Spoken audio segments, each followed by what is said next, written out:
The wooden floor creaked in rhythm with a piano too tipsy to be sober, yet somehow still playing something close to a tune.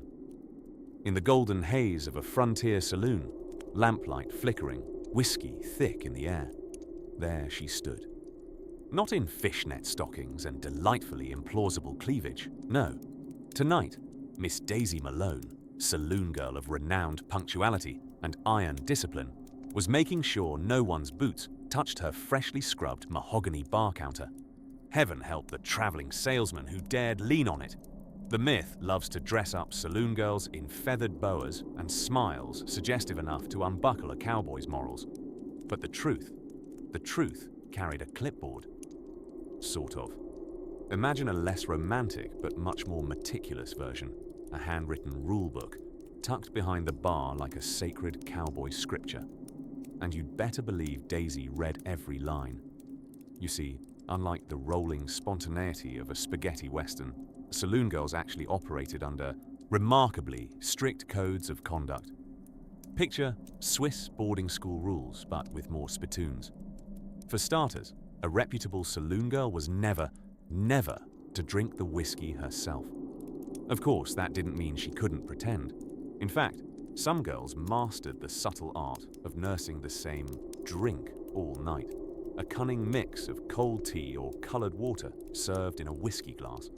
The customer, none the wiser, would keep buying rounds while she stayed sharp enough to sidestep wandering hands and play matchmaker between reluctant poker players. There were rules about touching, time limits for dances, language decorum, only suggestive enough to keep the cowboys spending. And if you dared to show up to your shift in less than pristine lace, well, you wouldn't even make it to the footlights.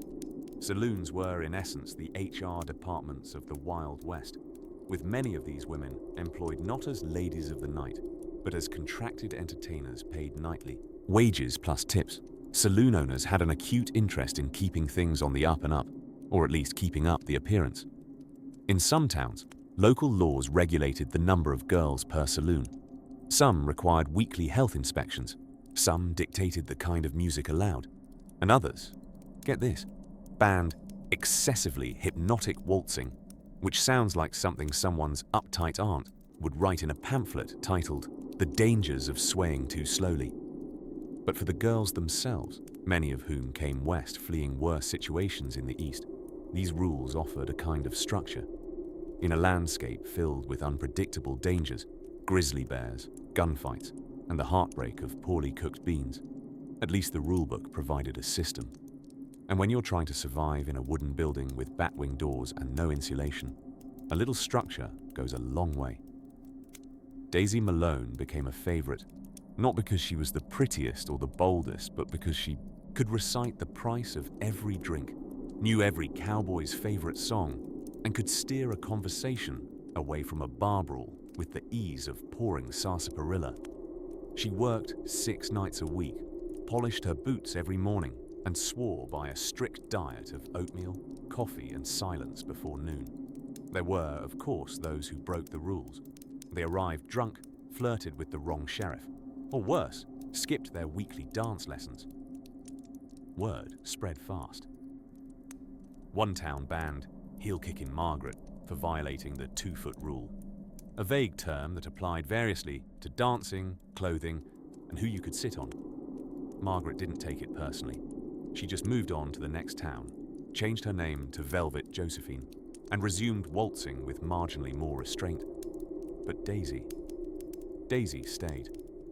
And through careful observance of decorum and dry fake whiskey, she carved a space for herself, one bar stool width wide, forever between the pianist's bench and the spittoon. There's nothing glamorous about memorizing the local temperance board's expectations. There's nothing thrilling about separating belligerent patrons from their hats while smiling politely. But that was the job. And for these women, the paid twirlers, the practiced flatterers, the queens of the piano break, civilized chaos was their kingdom, and rules, well, those were their crown. If these stories help you drift off, please subscribe to the channel. It would mean the world to me. And before you fully fade into dreamland, I would love to know where you're listening from and what time it is there. Let the piano softly fade, the whiskey cool, and the dust on the dance floor settle. Tomorrow brings another corner of the saloon to explore. But for now, rest well. By the time the sun dipped behind the fragrant cottonwoods and the town's streets filled with the sleepy dust of a long, dry day, the saloon lights flickered to life, soft amber glows spilling out between swinging doors. But for the saloon girls slipping in through the back entrance, their workday was just beginning. And it wasn't all bows and banter. You see, being a saloon girl in the Old West wasn't as devil-may-care as Hollywood might have led you to believe. It wasn't just about flirtatious laughter, clinking glasses, and spontaneous piano duets. Oh no. Before a single heel tapped across a floorboard, there were rules, strange ones, and plenty of them. For starters, many saloon girls had contracts. Not the dramatic, ride off into the sunset sort of deal, but real written agreements. Like employees. Some were signed for 3 months, some for 6. All of them with the precision of a cattle auction ledger. They even included clauses like, must bathe at least twice per week, and shall not fraternize romantically with patrons. A clause that, I regret to inform you, was broken almost as frequently as it was scrawled. In reputable, or at least semi-reputable, establishments, managers expected their girls to maintain a certain level of, let's call it, decorum. They were to avoid profanity, at least the impressive kind, no drunkenness permitted while on duty, and above all else, they were to appear cheerful at all times. Yes, beaming endlessly at weary cowboys and failed prospectors was not just encouraged, it was enforced. The idea was that if you had enough rouge on your cheeks and enough sparkle in your grin, nobody would notice. The piano only had 63 working keys. Some saloon owners employed a dress code that was less about fashion and more about fantasy. The dresses looked extravagant, but often they were cut from cheaper materials, the sort of satin that rustled like suspicious whispers. Bright colors reigned supreme: crimson, emerald green, mustard yellow, all calculated to draw attention and, most importantly, coin purses. And then there were the shoes. It might seem minor, but the shoes mattered. High heels, which were more like ankle-breaking stilts by modern ergonomic standards, weren't just for aesthetics. They were a visual cue that hinted a girl worked indoors and was not, say, trudging behind a mule, which, in the cutthroat economy of attention and tips, made all the difference. Now, management may have been strict, well, strict-ish, but so were the unspoken rules among the girls themselves. There was often a seniority pecking order, not unlike a chicken coop, only with better hats. The more seasoned performers claimed the best spot near the piano or nearest the bar, where the wealthier guests tended to gather. The newer hires usually got the dusty corners with the mysterious stains and unpredictable drafts. In some towns, saloon girls were required to carry a dance card. Sounds romantic, right? Except this card wasn't about suitors and swoons. It was tallying how many dances they performed, and with whom. Management would use these little ledgers to determine how much commission a girl earned from liquor sales. Every glass of watery whiskey purchased was a line in the ledger. A plot twist. The whiskey was often tea with a whisper of rubbing alcohol. That's called showbiz. You step through the swinging doors expecting joy and jazz, and yet the girl smiling at you sweetly in a corseted dress 2 inches too tight was likely calculating her dance count, figuring out how many more prairie bachelors she had to flatter before hitting minimum wage, circa 1873. Even off the clock, their behavior was expected to uphold the saloon's reputation. In some towns, saloon girls weren't legally allowed out alone. If they wanted to walk the streets in daylight, they had to be accompanied, either by a male escort or in pairs, like suspiciously glamorous ducks. Still, for all the rules, there were moments of subtle rebellion, a wink that lingered too long. A hairpin jabbed subtly into a suitor's thigh under the table because he mistook charm for ownership. The real power of a saloon girl lay not in her outfit or her flirtation, but in her incredible elasticity, the mental kind, performing 6 hours a night while remembering which cowboy liked tragic poems and which one used to be a dentist. But the night always rolled on. The piano would play, the men would dance, and the girls would float. Part performer, part social scientist, part very tired professional actor. And so, while the town slept and the saloon glowed soft on the horizon, the real drama played out under gas lamps and against velvet curtains, if you could call those heavily wrinkled, slightly moth-eaten drapes velvet. Tomorrow would bring more rules, more tea-disguised cocktails, and hopefully less ankle pain from those notorious boots.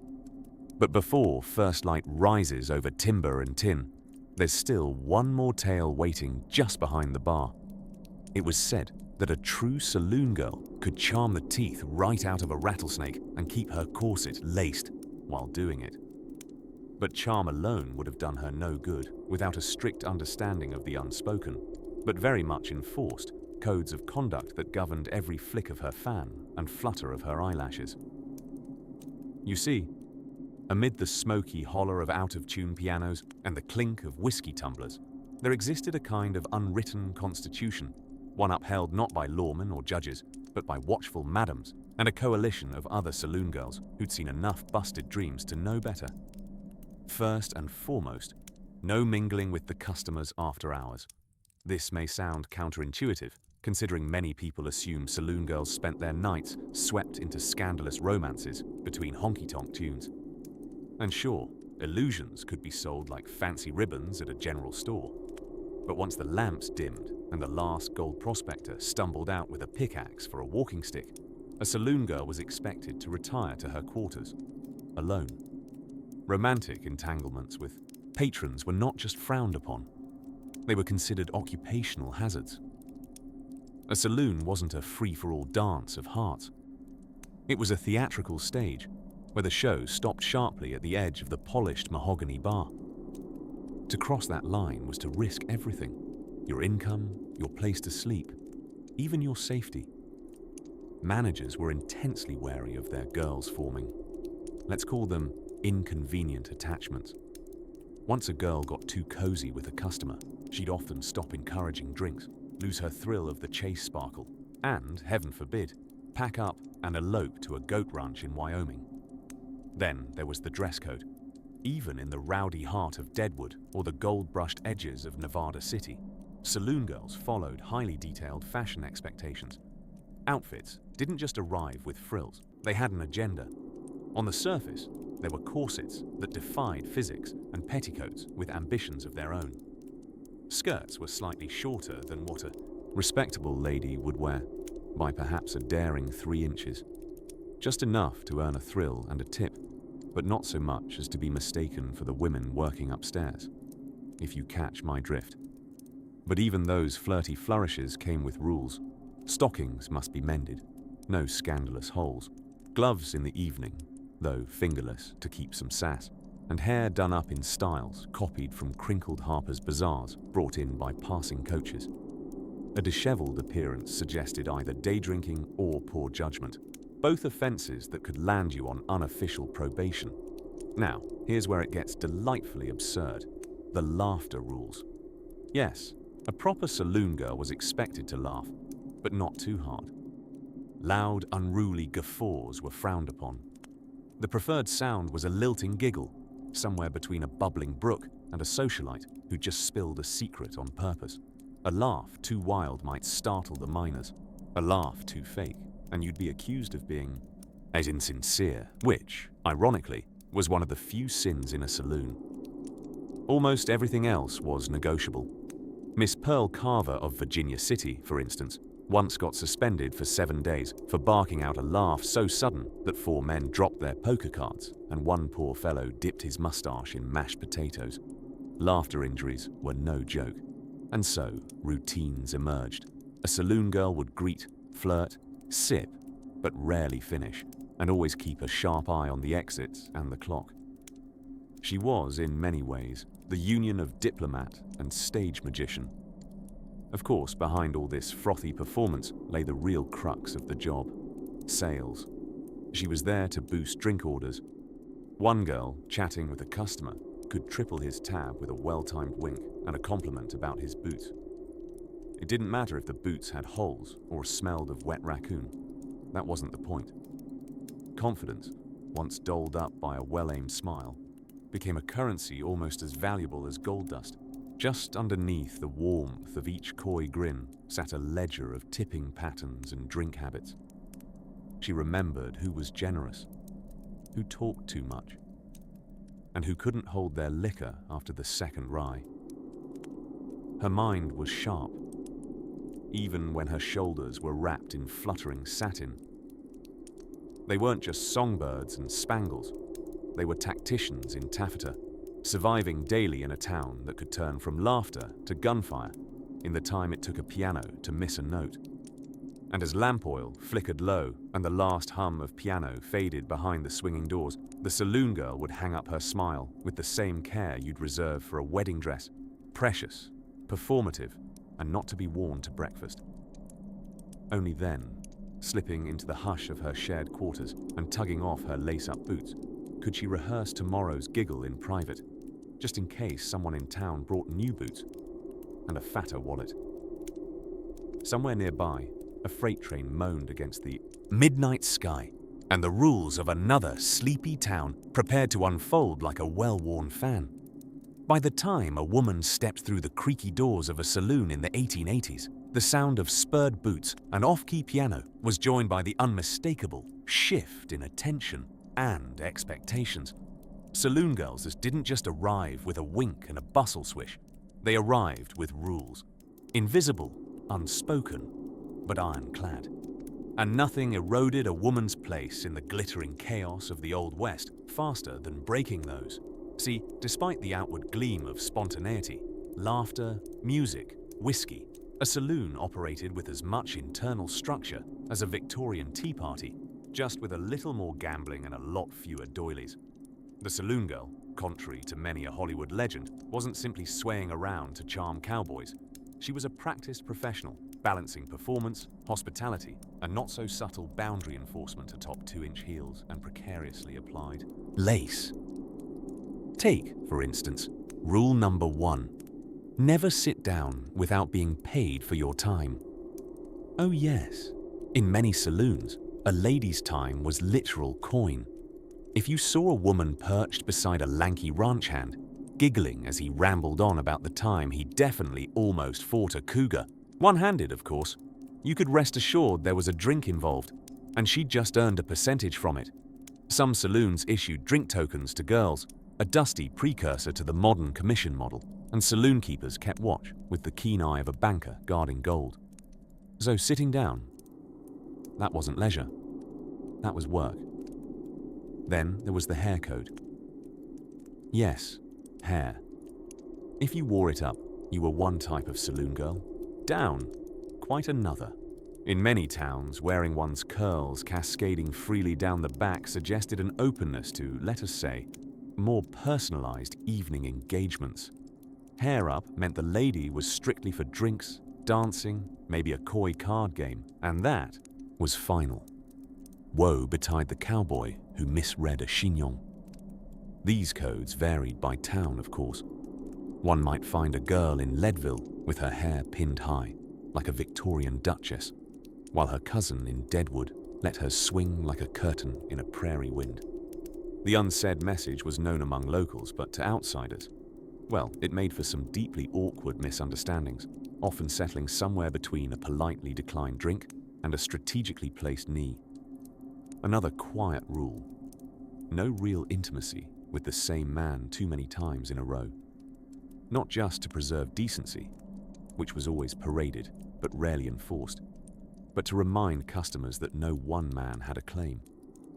Jealousy, it turned out, was bad for business. Saloons thrived on light-headed illusion. Every man within thought she liked him best. Start handing out favorites, and you had broken hearts, bruised egos, and occasionally, stray bullets. Even the way a girl danced was laced with protocol. If she accepted a man's two-step offer, She danced half a song. That's it. If she drew it out, well, she was telling him something. But if she stopped too soon, gentlemen developed the dangerous sense that cash couldn't buy civility. Timing was everything. The saloon was not unlike a stage play performed in bustles, bodices, and bourbon. And speaking of bourbon, there were rules there too. Most saloon girls drank watered cider or coloured tea, masquerading as whiskey. Why? Because dancing for 6 hours in a steel-boned corset is hard enough sober. Besides, getting chatty and flushed without sacrificing coordination was most easily accomplished with a splash of apple juice and a wink. Of course, the rules depended on the level of the saloon. Fancy hurdy-gurdy houses had overt contracts, curfews, and even wardrobe guidelines. A girl who showed too much ankle or too little effort might find herself bounced to the street by breakfast. In rougher venues, the rules were enforced, more haphazardly. A bartender's glare here, a knowing nudge from a floor matron there. Still, the unspoken code rippled through the room like the smell of cigars and gamble dust. Being a saloon girl was equal parts theatre, diplomacy, and dodging expectations, with the grace of a ballet dancer and the moxie of someone who's politely turned down a marriage proposal from a man who introduced himself with a burp. The line they walked wasn't just between two bar stools. It was between livelihood and social tightrope, guarded at all times by respectability, that slipperiest of cultural currencies. And now, as our lanterns fade low and players step off the metaphorical stage, we drift into quieter corners of the saloon world, where lace, lanterns, and letters begin to tell gentler stories. Tuesday nights in Dodge City were surprisingly quiet affairs, provided you weren't involved in a card game, a cattle dispute, or a questionable moustache competition out behind, the livery stable. But inside the more refined saloons, the ones with polished brass and velvet curtains fine enough to trick a weary cowboy into feeling dignified, there existed a particular rhythm, not just of pianos and poker chips, but of rules. And tonight, we slip into the delicate, unseen gears of saloon society, where the women in feathered hats and bustle skirts were not free agents of bedazzled rebellion, but participants in a complex waltz of expectations, decorum, and rather odd regulations. Now it's easy to imagine the classic saloon girl as a riot of perfume and laughter, a whiskey in one hand, a cowboy's heart in the other. But these women, many of them called hurdy-gurdy girls, dance hall ladies, or in more administrative terms, entertainers, existed under rulebooks so strict they could have made a Franciscan monk raise an eyebrow. First, there was the curfew. Yes, a curfew, while the cowboys were allowed to stumble out into the starlight at any hour, which they often did in the direction of a horse that was not theirs. Saloon girls were expected to return to their quarters, or whatever feather-trimmed closet the proprietor had spared for them, by a designated time. Nothing good happens after midnight, said nearly every saloon owner's rulebook, despite making most of their profit precisely after midnight. And those glorious feathered gowns, they were not merely aesthetic, they were uniform. Saloon owners required their hostesses, as they were called in polite brochures that no one read, to maintain an air of glamour and taste. That meant a tidy appearance at all times. Frizzy hair, docked pay, torn hemline, possible suspension, unauthorized petticoat color. Let us not even speak of it. Dancing, too, came with regulations. One might think that a little twirl on the floor with a giddy cattleman was a spontaneous moment, but it was more choreographed than a marching band at a small-town parade. Girls were trained, yes, trained, to waltz, to two-step, and to navigate the more space-deficient environments of a packed saloon without either spilling their own drink or knocking a deputy's hat off. Furthermore, they were encouraged, compelled, really, to engage company. This was not optional merriment, it was a formal part of the job. Each lady's earnings were often tied to the number of drinks ordered for her by male patrons. Naturally, this led to creative economics. Many a saloon girl became shockingly adept at nursing one drink for an hour, while appearing to throw her 10th back like a tornado in petticoats. Behind the elaborate hairpins and flirty gestures, there existed a quiet arithmetic of loneliness, wit, and survival. But one of the most peculiar rules of the profession. Saloon girls were often strictly forbidden to form romantic entanglements with patrons. That's right, flirtation was encouraged, adoration was priced by the drink, but actual affection, taboo. Relationships were seen by saloon owners as distractions, liabilities, or potential lawsuits waiting patiently in the wings. Any girl suspected of falling in love on company time might find herself blacklisted, booted, or reassigned to less lucrative shifts, which, in the world of saloons, meant the Tuesday morning crowd of hungover sheep shearers. So, while the girls sparkled beneath gaslights, many walked a tightrope, smiling sweetly while remembering not to touch a customer's arm for too long, laughing on cue between secretly counting tips beneath the table, all the while evading not just heartbreak, but foot blisters, aggressive admirers, and the ever-watchful eye of the saloon's matron, a woman whose scowl was legendary and whose ability to detect mischief was second only to a frontier schoolmarm. Yet, within those constraints bloomed remarkable resilience. These ladies learned to read a room faster than a sheriff sizing up a poker game. They managed flirtation like diplomacy and fashion like a battlefield. And each calculated wink or graceful turn on the dance floor was, in reality, a tiny act of survival stitched in silk. So next time you picture the wild saloon nights of the Old West, remember the unseen code of conduct, the unwritten, well, often actually written, rules that turned every giggle into strategy and every strut into choreography. They were women of razzle and restraint, performing under the weight of corsets and curiosity. And as the curtains fall on tonight's quiet saloon stirrings, another bell is ringing out across a frontier hallway, a sound that signals not happy hour, but something far stickier. The dreaded ledger of drink commissions and how it determined friendships, betrayals, and the occasional pie-related brawl. Beneath the flickering lamplight of a dusty frontier saloon, where the piano was nearly always slightly out of tune, and the scent of whiskey, sweat, and wood polish hung like a ghost in the rafters, something very strange was happening. Something involving tape measures. Now, measuring tape may not be the first item that springs to mind when imagining the American Wild West. You're probably picturing spurred boots, poker games ending in overly dramatic deaths, and maybe a man in a slightly too small hat yelling about varmints. But in the world of saloon girls, a tape measure could mean the difference between applause and unemployment. And unfortunately, it never wore spurs. You see, while cowboys were off losing bets and winning bullet wounds, saloon girls were expected to adhere to a set of rules far more precise than any dusty old cattle code. One such rule, strictly enforced depending on the establishment, was the curious concept of the work corset standard. Yes, the work corset. It wasn't for flirting, it wasn't for fashion, it was for symmetry. And oh, it was deeply uncomfortable.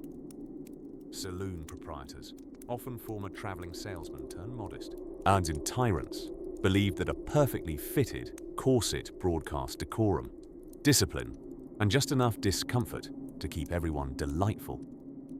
These evenings were not about launching into jazz hands and bawdy jokes. They were about posture, back straight, even while balancing whiskey trays filled with the liquid dreams of exhausted miners.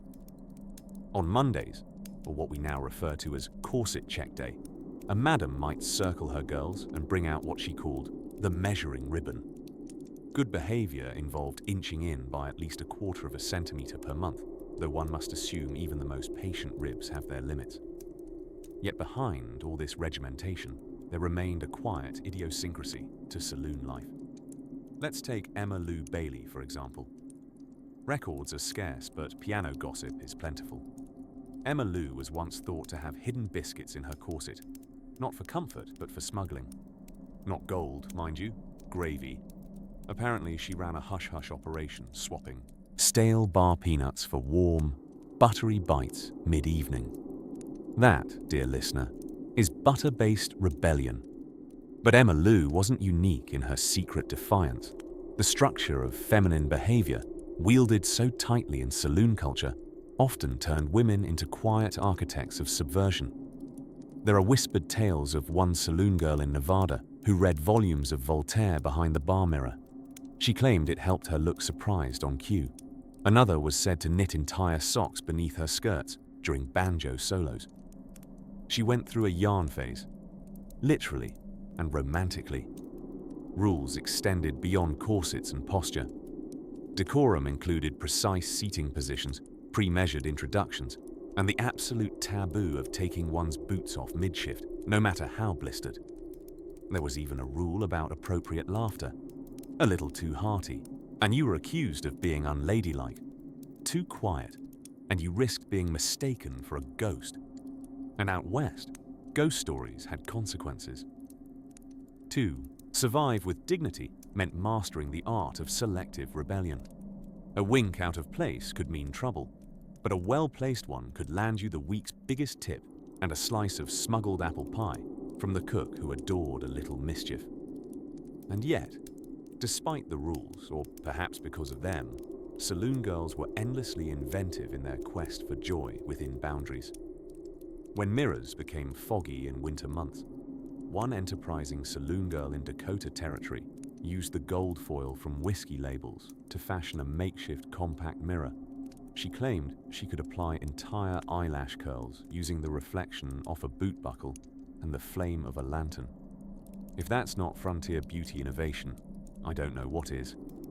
But perhaps the most curious rule of all, the one rarely spoken of, even in song, was known quietly among the girls as the no humming during poker rule. Apparently, the rhythmic humming of a saloon girl's lullaby was considered a distraction. Too relaxing. Too hypnotic. The cowboys, poor things, blamed their gambling losses on hypnotic sound waves. One even swore he bet his horse during a particularly moving rendition of Buffalo Moonlight.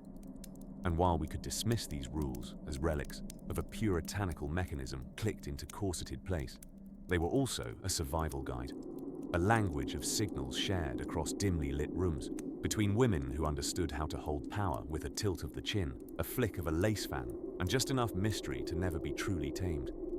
And as the saloon's lamplight dims ever so softly, casting long shadows that flicker from bar stools to piano keys, we begin to see how something quite unexpected, perhaps even revolutionary, was finding its rhythm behind the rules. In the velvety hush of evening, when the spittoons were half full and the piano man was tuning his G-string for the third time, the saloon girls of the Old West had something remarkably peculiar to focus on. Not the swaying, slightly pickled gents with dusty boots and looser morals. No, nothing so unpredictable. Tonight, as on many nights, the girls were fretting over their linens. Yes, linens. You see, it wasn't all sass, and a swish of skirts. Behind the glittering gowns and the seductive names like Lola or Jezebel or Toothless Annie, who, ironically, had perfect molars and just an unfortunate nickname, lay a flurry of rules that might have made a Victorian schoolmarm blush with pride. For starters, their wardrobes. The dress code wasn't whatever ruffles your bustle. Saloon girls were usually required by their employers to change gowns several times a night. One for greeting, one for dancing, one for entertaining, and another for walking dramatically up the stairs without tripping. That last one was mostly optional, but strongly encouraged. These gowns weren't cheaply made either. They glittered with sequins stitched by candlelight and dreams of escaping to a life with fewer corsets. Layers upon layers of petticoats gave them both shape and swish. And don't get too dreamy-eyed. Those things were heavy. Some of the more ambitious outfits weighed upwards of 15 pounds. Ballerinas wear tutus. Saloon girls wore portable furniture. Laundry, naturally, became a full-time job. Many girls washed their own garments in whiskey barrels long since emptied by customers, which is either poetic or tragic depending on your hydration levels. Cleanliness was one of the stricter rules. Despite what modern cowboy films might suggest, most reputable saloons actually maintained fairly high standards of hygiene and etiquette, for the girls at least. The owner didn't care if Wild Hank Barrel rolled through the swinging doors with a camel tied to his belt, but heaven helped the girl who showed up in last night's petticoats. There were inspections, surprise ones, where the madam or the house mother would check for chipped nails, torn hems, or, scandal of scandals, fraying corset laces.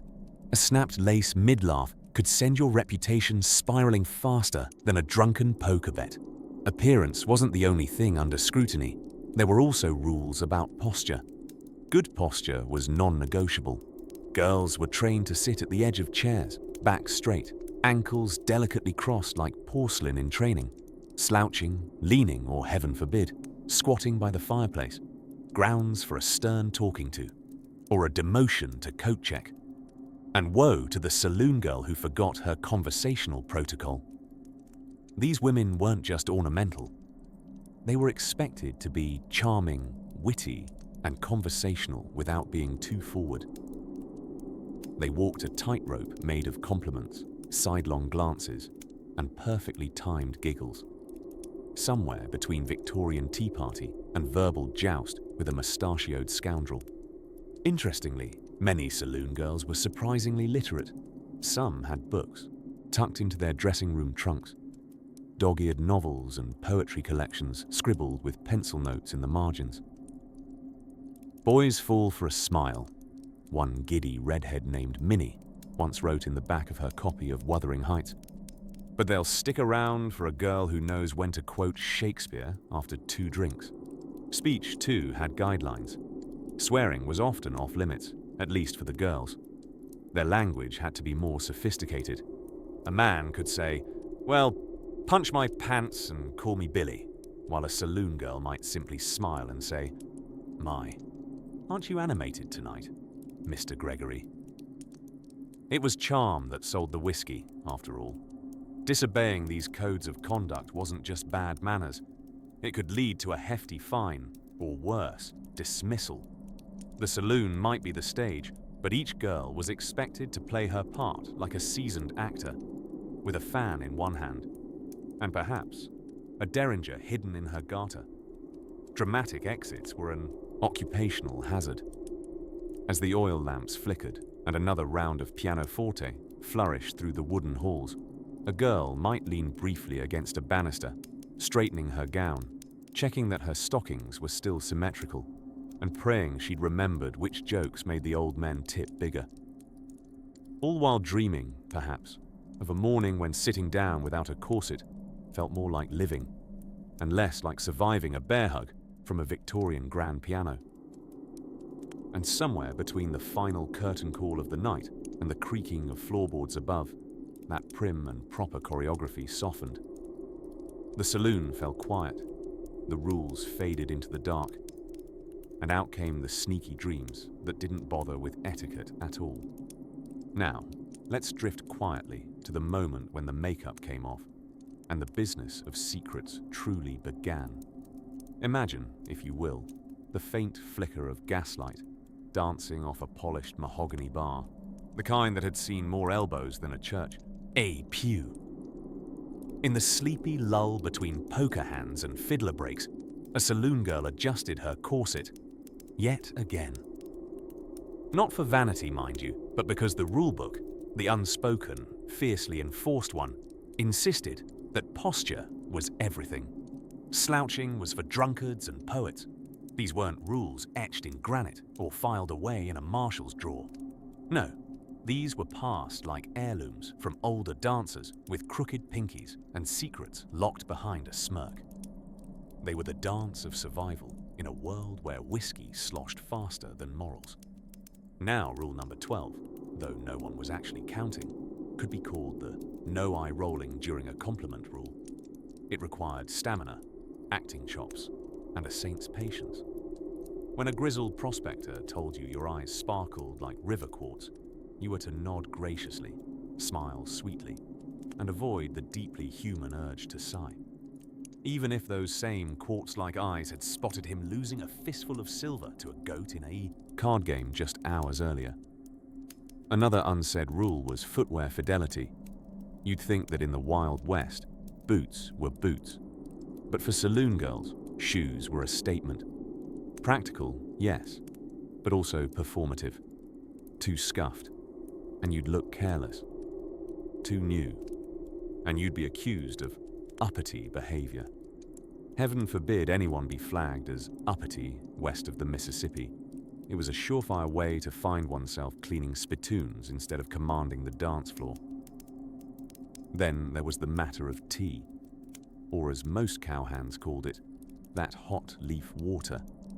In swanky Eastern Quarter parlors, tea was dainty and dramatic, but in a saloon, it was code. Ordering a cup meant you needed 10 blessed minutes to collect yourself, preferably without being cornered by a gambler with a fondness for bad poetry. The barkeep knew. The other girls knew. Tea was the sacred beverage of quiet boundaries. And let's talk about perfume. Don't be fooled. Saloon girls weren't splashing it on from alabaster decanters like Victorian duchesses. No, theirs was a careful calculus. A drop behind the ear could enchant. A dab too strong could trigger one of Old Bill's coughing fits, and no one wanted to be the cause of another dramatic performance involving his war injury flaring up.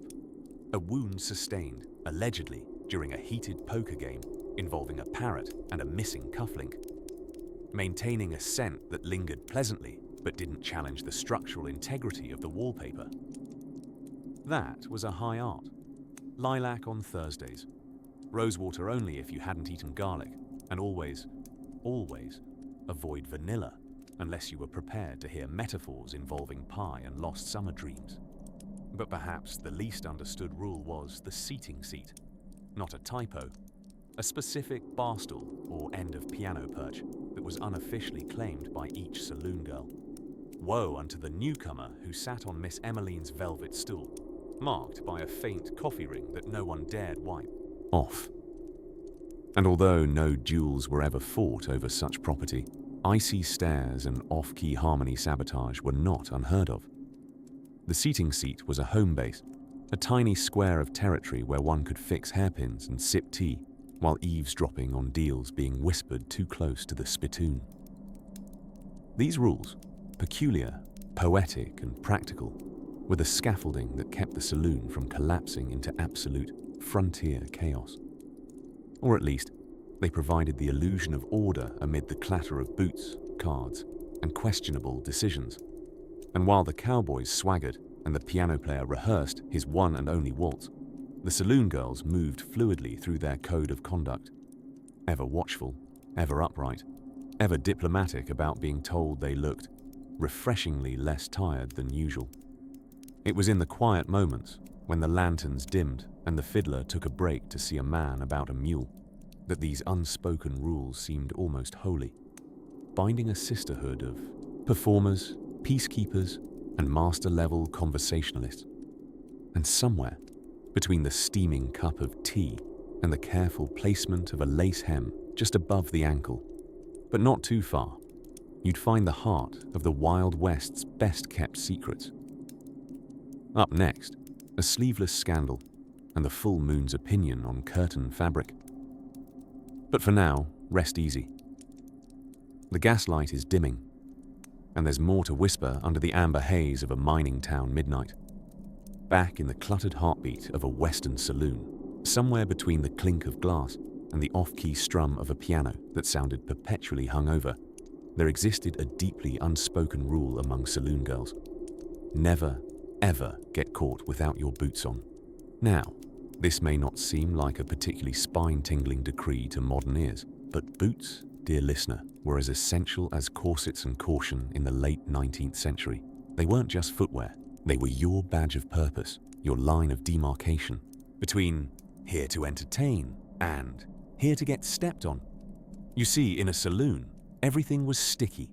Floors, tables, reputations, and folks dropped everything from whiskey to tobacco juice to their prospects for moral redemption. So it was not just etiquette for a saloon girl to wear boots, it was survival. Without them, you risked glass shards, mystery puddles, and the sort of vermin that moonlighted as poker chips. Some old-timers claim they'd seen a girl step barefoot into a spittoon once and swear off men altogether. Boots weren't just armor for the feet. They were fashion statements that said, I can dance a reel, dodge a bar brawl, and still land on my feet with a wink. And they came in every flavor of fancy. There were alligator skin numbers that cost more than a town mayor's conscience, and suede ankle boots that had buttons so tiny, fastening them required the dexterity of a card sharp. A pair of well-kept boots could send a message clearer than a whole telegram of flirtation. This gal has standards, and at least 2 of them involve leather. But, as with all things in the Old West, there were rules beneath the rules, folded up like notes passed in school. One such rule quietly enforced in respectable saloons was the one about breath. Ah, yes, breath. That invisible but often dangerous exhalation of judgment and last night's chili beans. Saloon girls were expected to possess what was diplomatically referred to as mild and pleasant aroma. Now remember, this was an era before peppermint Tic Tacs or travel-sized magic mouthwash.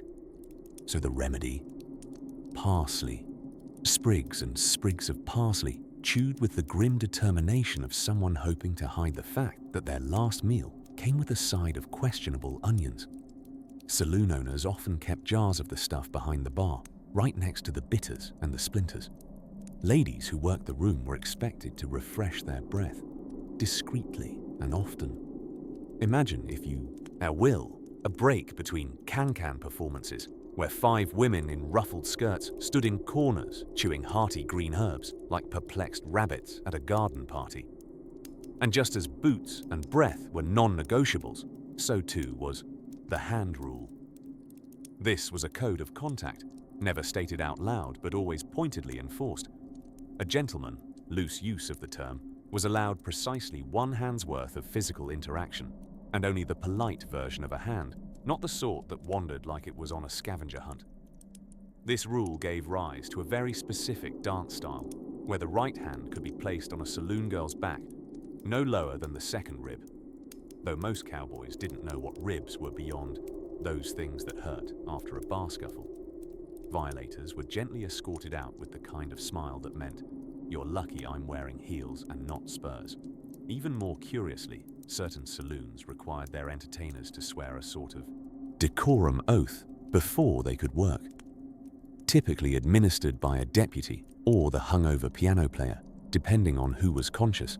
The oath often included pledges such as, "I shall not kiss clients, unless it is on the cheek or in the general direction of the cheek, and then only if he's tipped more than the cost of a bottle of rye," or, "I shall not accept livestock in lieu of payment, especially goats." And lo, in this riot of rules and revelry, among the clatter of staged gunfights and sauce-stained wallpaper, these women danced. Every booted step calculated, every smile its own formation of treaty and strategy. They knew that a misplaced gesture could mean losing their job, or worse, their stature, which is why many of them could pluck a feather off a hat mid-waltz while dodging an elbow and still maintain eye contact like poker-playing queens of grace. So if ever you dream of Wild West saloons, picture the ladies not as carefree whirlwinds of fringe and flirtation, but as symphonic professionals, curling parsley in their cheeks and calculating the safe radius of a cowboy's hand. And speaking of safe distances, it's worth mentioning what these same women wore after hours, when the last card had been played and the boots retired for the night. A whole different world altogether, behind the velvet curtain. It was 1879 in Dodge City, a town that may sound like the world's leftover furniture store but was, in fact, one of the wildest cowpoke boomtowns in the American West. Picture a place where horses outnumbered bathtubs, where a decent pair of boots could get a man more respect than a diploma ever could, and where the dance hall wasn't just for dancing. Now, what happened behind the celebrated swinging doors of saloons was often subject to embellishment. Tall tales and whiskey tend to mix like butter on flapjacks. But the truth, as always, tugged along quietly in the background, wearing sensible shoes and following strict rules. Take the no contact below the belt policy, a rule less about philosophy and more about keeping the town marshal from paying too many late-night visits. Saloon girls, despite popular legends, weren't all there to entertain in the risque sense. Many were under contract, which in this context meant a thinly veiled page of expectations about dancing, smiling, and pretending that Clem the cattleman had more conversation skills than hiccups. Touching below the waist. That cost extra, if it was allowed at all, and in many respectable saloons, it most certainly was not. In fact, the truly upscale establishments, yes, there were grades of saloon, had elegant versions of these rules printed rather decoratively, often posted right behind the pianist who no one really listened to unless he played Buffalo Gals. Think of it like workplace signage crossed with a faint aura of defiance. Ladies will not sit on patrons' laps. No solicitation after the third. Whiskey. Gentlemen must remove spurs before attempting the two-step. That last one, you understand, was more about safety than etiquette. A misplaced boot twist could fill at a partner like a trout. Saloon proprietors were remarkably strict about reputation management. They'd fire a girl quicker than a jackrabbit on a hot skillet if she brought scandal upon the premises. Not because morality was their strong suit, but because it was bad for business. A girl who caused trouble meant visits from the sheriff, sermons from the pastor, and, worst of all, boycotts from the wives, the true economic force behind any frontier economy. Ladies of the town may not have entered the saloon themselves, but rest assured, they had ears in every room and a gaze like a hawk on a prairie mouse. A working girl who overstepped her contract might find herself swiftly ousted, her wardrobe unceremoniously dropped onto the dusty street, her boots pointing toward the next town by sundown. Then there was Clara Bell Hensley, a name that doesn't ring bells today, but at one time struck fear into loose-lipped patrons and lazy piano players alike. Clara Bell had an iron spine, a voice like warm cider, and managed a team of dance hall girls like a general marshalling troops.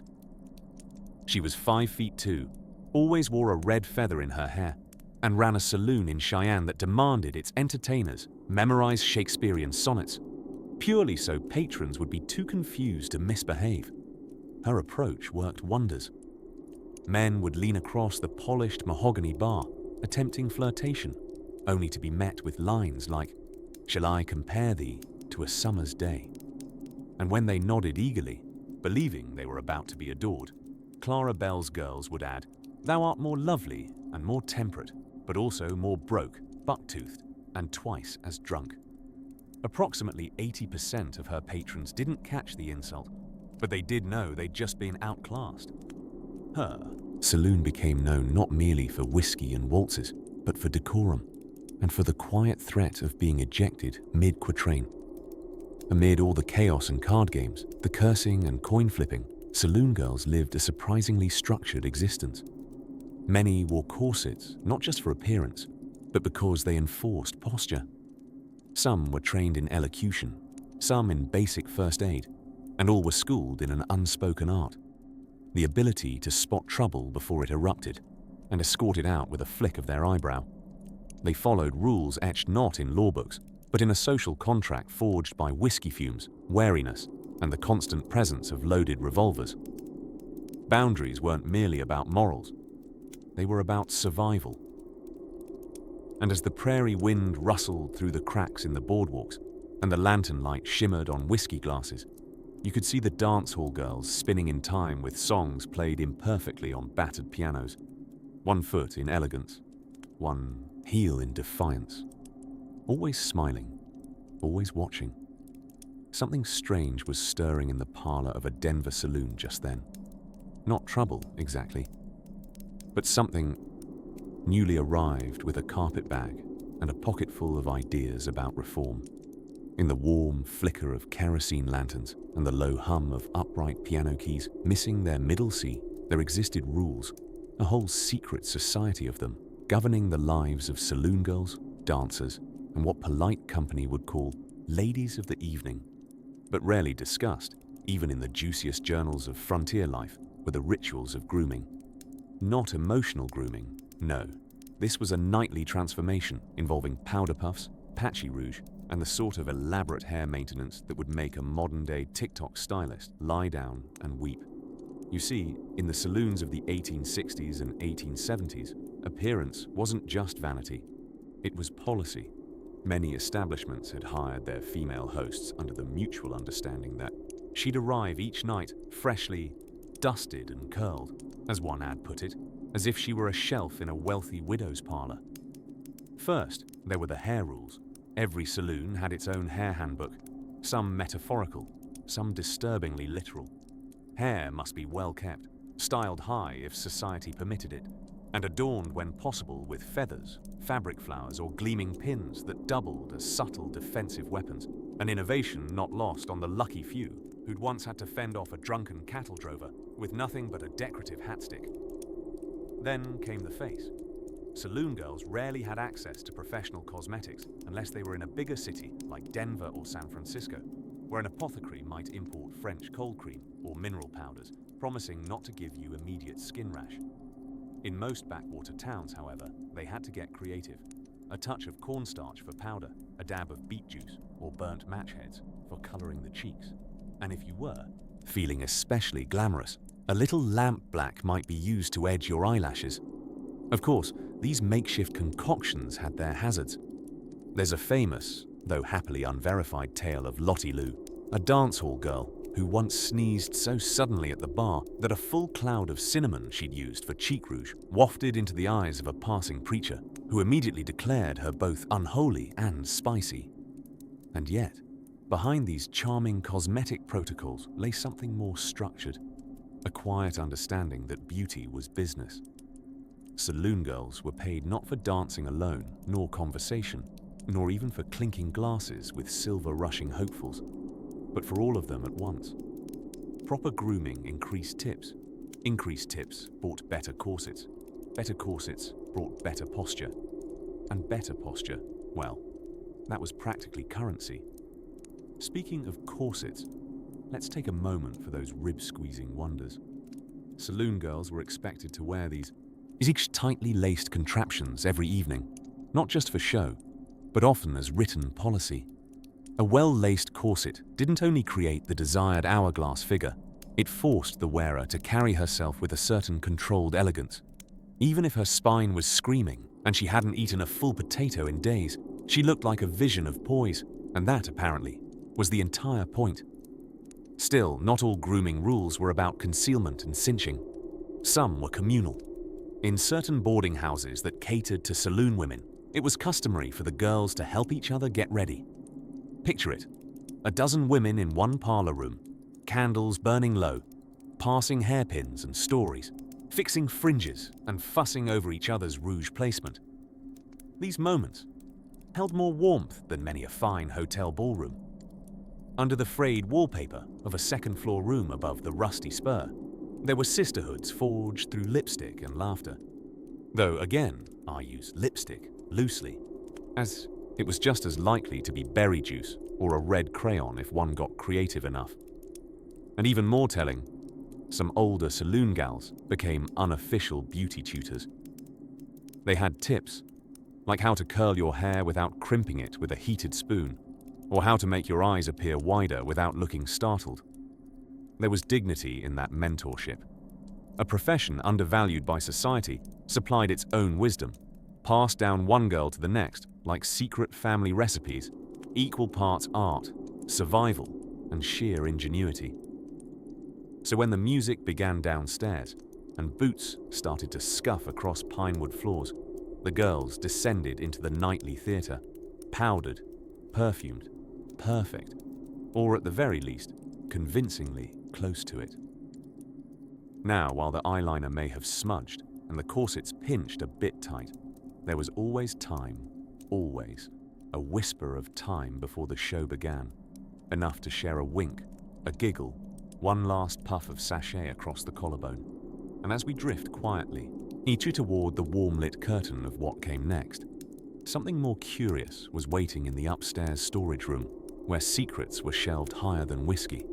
By the dim flicker of kerosene lanterns and the wafting scent of stale tobacco, the saloons of the Old West buzzed with piano music, clinking glasses, and voices about half a bourbon past reason. It all appeared chaotic to the casual observer, like a cowboy opera choreographed by someone with too much moonshine and not enough rehearsal time. But hidden behind the smoke and swinging batwing doors, there was structure, especially for the saloon girls. Contrary to many a spicy dime novel, saloon girls couldn't just waltz in wearing a corset and a come-hither glance and expect to dance the two-step into high society. No, first, they had to memorize the rules. And sweet sagebrush, there were rules. For starters, appearance was everything. A saloon girl's hair was expected to be freshly brushed, preferably in ringlets or neat buns, never in the dusty, tumbleweed chic that the prairie wind encouraged. Nails trimmed, face powdered, and lips reddened with whatever rouge could be mustered, sometimes made from crushed berries, though some of the fancier gals had a tin of French lipstick smuggled in from St. Louis. Now, these dress codes weren't imposed purely for beauty's sake. Many saloon owners saw their establishments as wild, whiskey-wet oases of desperate charm, and any woman under his employ had to exude exactly that. Controlled charm. Too much glamour, and patrons might get ideas. Too little, and they might leave for a rival saloon with fancier castanets and brighter lamp oil. Then there was the rule of the drink hustle. This one required stealth, timing, and a genuinely gifted poker face.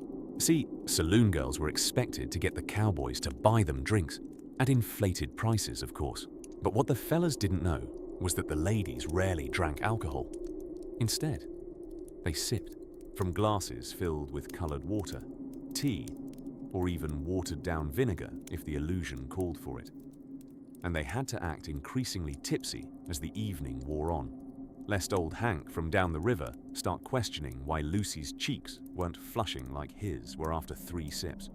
Some saloons had shot girls keep a tally in their garters. Yes, garter ledgers, marking each fake drink they'd consumed. When the manager rang the last call bell, he'd do his rounds, check the marks, and dish out commissions. If that seems glamorous, remember that at least one poor girl reportedly inked her leg with berry juice, only to discover she was allergic. Got more hives than tips that night. And etiquette. Oh, the irony. Saloon girls often had more rules than the preacher's daughter. Topics of conversation were sometimes scripted. They were advised to comment on a gentleman's heroic stature, no matter how slumped. Ask about his horse, even if it was suspiciously mule-shaped. And avoid politics unless they wanted to spend half the night listening to someone describe the exact dimensions of President Grant's mustache. Physical contact had its own code. Nothing too forward, back-of-the-hand touches, the occasional playful nudge while laughing at a terrible joke about laundry and revolvers. Anything beyond that, and you might find yourself lectured by the saloon's matron, a stern, iron-corseted woman usually named Maud, Bessie, or some other name that could double as cannon fire.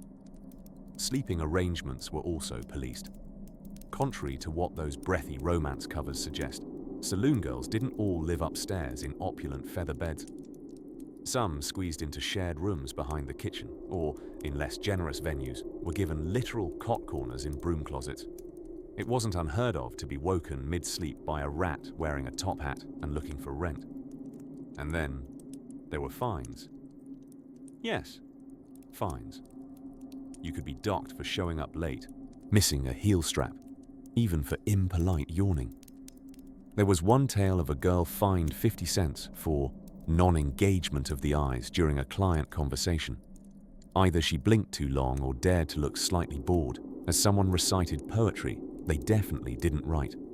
But in between the rules, performed laughter and watered-down wine, there were flickers of power. These women, bound by corsets and contracts, learned to wield influence with a glance, a well-timed laugh, or an artful dodge around inappropriate advances. They were performers, survivalists, and when the music slowed and the last lamp dimmed, something close to legends. And amid the shimmer of sequins and coal smoke, there was always the matron, a figure worthy of her own bedtime whisper, and perhaps, if you're ready, a peek into her formidable and surprisingly poetic rulebook. As the midnight lamps flickered low in the dusty corners of saloons across the American frontier, one might be forgiven for thinking it was all whiskey and whooping, poker chips and piano keys. But beneath the ruffled skirts and velvet curtains, something truly unexpected was happening. Paperwork. You see, saloon girls, those elusive figures caught somewhere between performer, hostess, and unofficial town therapist, had rules. Not the freewheeling wink-wink kind you might expect, but actual signed in the ledger rules. And one of the strangest, a weekly hygiene inspection. Yes, every Tuesday in some towns, and Wednesday afternoons in others, saloon proprietors became impromptu sanitation supervisors. The girls lined up, bonnets temporarily topping heads unadorned by feathers or sequins, for what basically amounted to a short lecture on cleanliness, followed by a rapid-fire inspection. Clean hair, trimmed nails, no visible scurvy. And if you think I'm joking about the last one, remember, this was a time when lemon rinds were more precious than gunpowder. Good grooming wasn't just about daintiness, it was marketing. An unwashed performer might not only lose tips, she might cause business to plummet faster than a tipped spittoon. In mining towns where the noses of lonely prospectors were the most trustworthy critics, word traveled quickly. A saloon could earn, or lose, its reputation on the scent of its staff. To keep up appearances, many establishments employed, or promoted, a house matron. A woman of iron bun and sharper tongue, she enforced decorum with a look that could peel paint. The house matron was part mentor, part probation officer, part emergency wardrobe seamstress, and 100% not to be trifled with. She ensured that not only were skirts hemmed to regulation flounce levels, but there were no impolite displays of ankle, unless the choreography had specifically called for it. Because yes, choreography mattered. Many saloon girls practiced relentlessly. Not just dances, but handwritten scripts of small talk, so as not to misstep over a rancher's wounded ego or accidentally imply that a cattle baron's boots looked cheap. Politeness, properly whispered, was a business strategy. In some more refined outposts, saloon owners had discovered something deeply unsettling to the great masculine pride machine: literacy. A girl who could read, which many could, was more alluring than just about anything else. So the house rulebooks, yes, they existed, began to include mandatory reading time. This wasn't as romantic as it sounds. It usually meant familiarizing oneself with that week's menu, or the names of prominent guests who were to be congratulated for something. Anything. Now imagine it all. Spring-loaded corsets, weekly hygiene checks, scripted banter, and fiercely memorized cattle statistics, all playing out under amber lamplight, while outside, tumbleweeds perform their slow-motion ballet across the main street. One curious rule, tucked deep into more than a few handbooks, instructed that the girls not fraternize outside of working hours. This too was less about morality and more about profit. The longer the cowboys stayed at the bar attempting charm, the more they spent. Allowing affection off hours was considered financial leakage. Instead, sentiment had to sparkle and fade within the tagline of a waltz and the limits of a whiskey glass. Of course, rules are only as strict as they are enforceable. In some places, a romantic endearment might slip past, a letter folded beneath a dance card, an impromptu rendezvous in the alley where the piano tuner wasn't watching. But those stories were whispered, not posted. And then there were fines. Oh yes. Break a rule. Say, for instance, you called a regular by the wrong nickname, or served rye with the wrong garnish, and your wages for the week might trickle into nothingness. Infractions could start at 10 cents, but in some establishments, carried over like bad karma. Some girls, paranoid over fines, carried little notebooks to jot suspicious behaviors. A couple of saloons even tried introducing point systems. One wrong wink, a demerit, an extra smile for a customer in debt. That was practically sedition. Yet, through all of this, they managed to dazzle. Routines were perfected, missteps laughed off. As the pianos sang and boots thudded and laughter rose to the slatted rafters, no one saw the etiquette drills or whispered pre-shift pep talks in the dressing rooms made from old freight crates. And there, in the heart of it all, under bonnets and bustle pads, with not a speck of scurvy to be found, the saloon girls upheld their curious code, not for virtue, but for victory in the cabaret of the West. Next, let us drift a little further to the edge of the lantern light, toward a rule so tender and odd, you might almost think it was poetry. By the time the big frontier towns had names you could spell without coughing up a tumbleweed, the rules for saloon girls had become quite the intricate web. Equal parts etiquette, employment policy, and survival strategy. You see, out there on the edge of civilization, where bathwater and church pews were in equally short supply, a saloon girl's reputation was her currency. And much like a poker game with a suspiciously confident rancher, the stakes were high and the rules were unspoken, but oh so real. For starters, there was the rule of the good illusion. Saloon girls were expected to sparkle, not metaphorically, mind you. Some of them were literally dusted with glitter from mica or crushed glass. Yes, crushed glass. Nothing says glamour like shaving decorative minerals onto exposed collarbones while dodging whiskey-soaked compliments from itinerant fur trappers. But this illusion had boundaries. It was deeply understood that a saloon girl smiled suggestively but never confirmed the suggestion. A wink was strategic, not sincere. A well-timed gesture tossed into the smoky air like a fishing line, rarely intended to reel anything in. Too much enthusiasm meant trouble. Too little meant fewer drink tokens. It was, oddly enough, a masterclass in Victorian-era emotional intelligence, just thickly veiled by perfume and card games. Some saloons, especially the more reputable ones, the ones that ordered coffee beans more regularly than bail money, had entire handbooks for their ladies of hospitality. These included instructions like always keep your corset laced, stockings straight, and never sit too long on a patron's knee.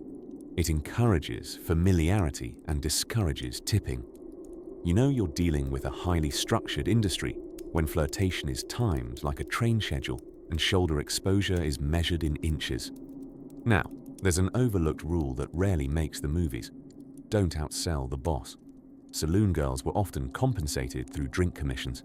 Every glass of gin they encouraged a customer to buy, even if it was just colored water for her, earned her a cut. But too much success could ruffle the feathers of the owner or his jealous favorites. Dispatching 4 tipsy cowboys into the night with empty wallets and full hearts was all well and good, unless the boss felt you were building a little empire within his.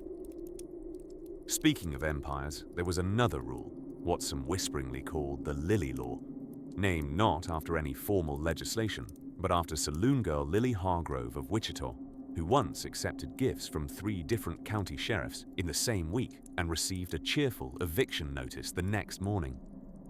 The lessons taken: never accept gifts with permanent consequences, no property, no livestock, and absolutely no monogrammed saddles. A smart saloon girl knew that taking one wrong trinket could lead her straight into domestic martyrdom, or worse, marriage to a town councilman. Of course, saloon girls had to know not just how to follow rules, but how to gracefully enforce them. This is where the fan came in.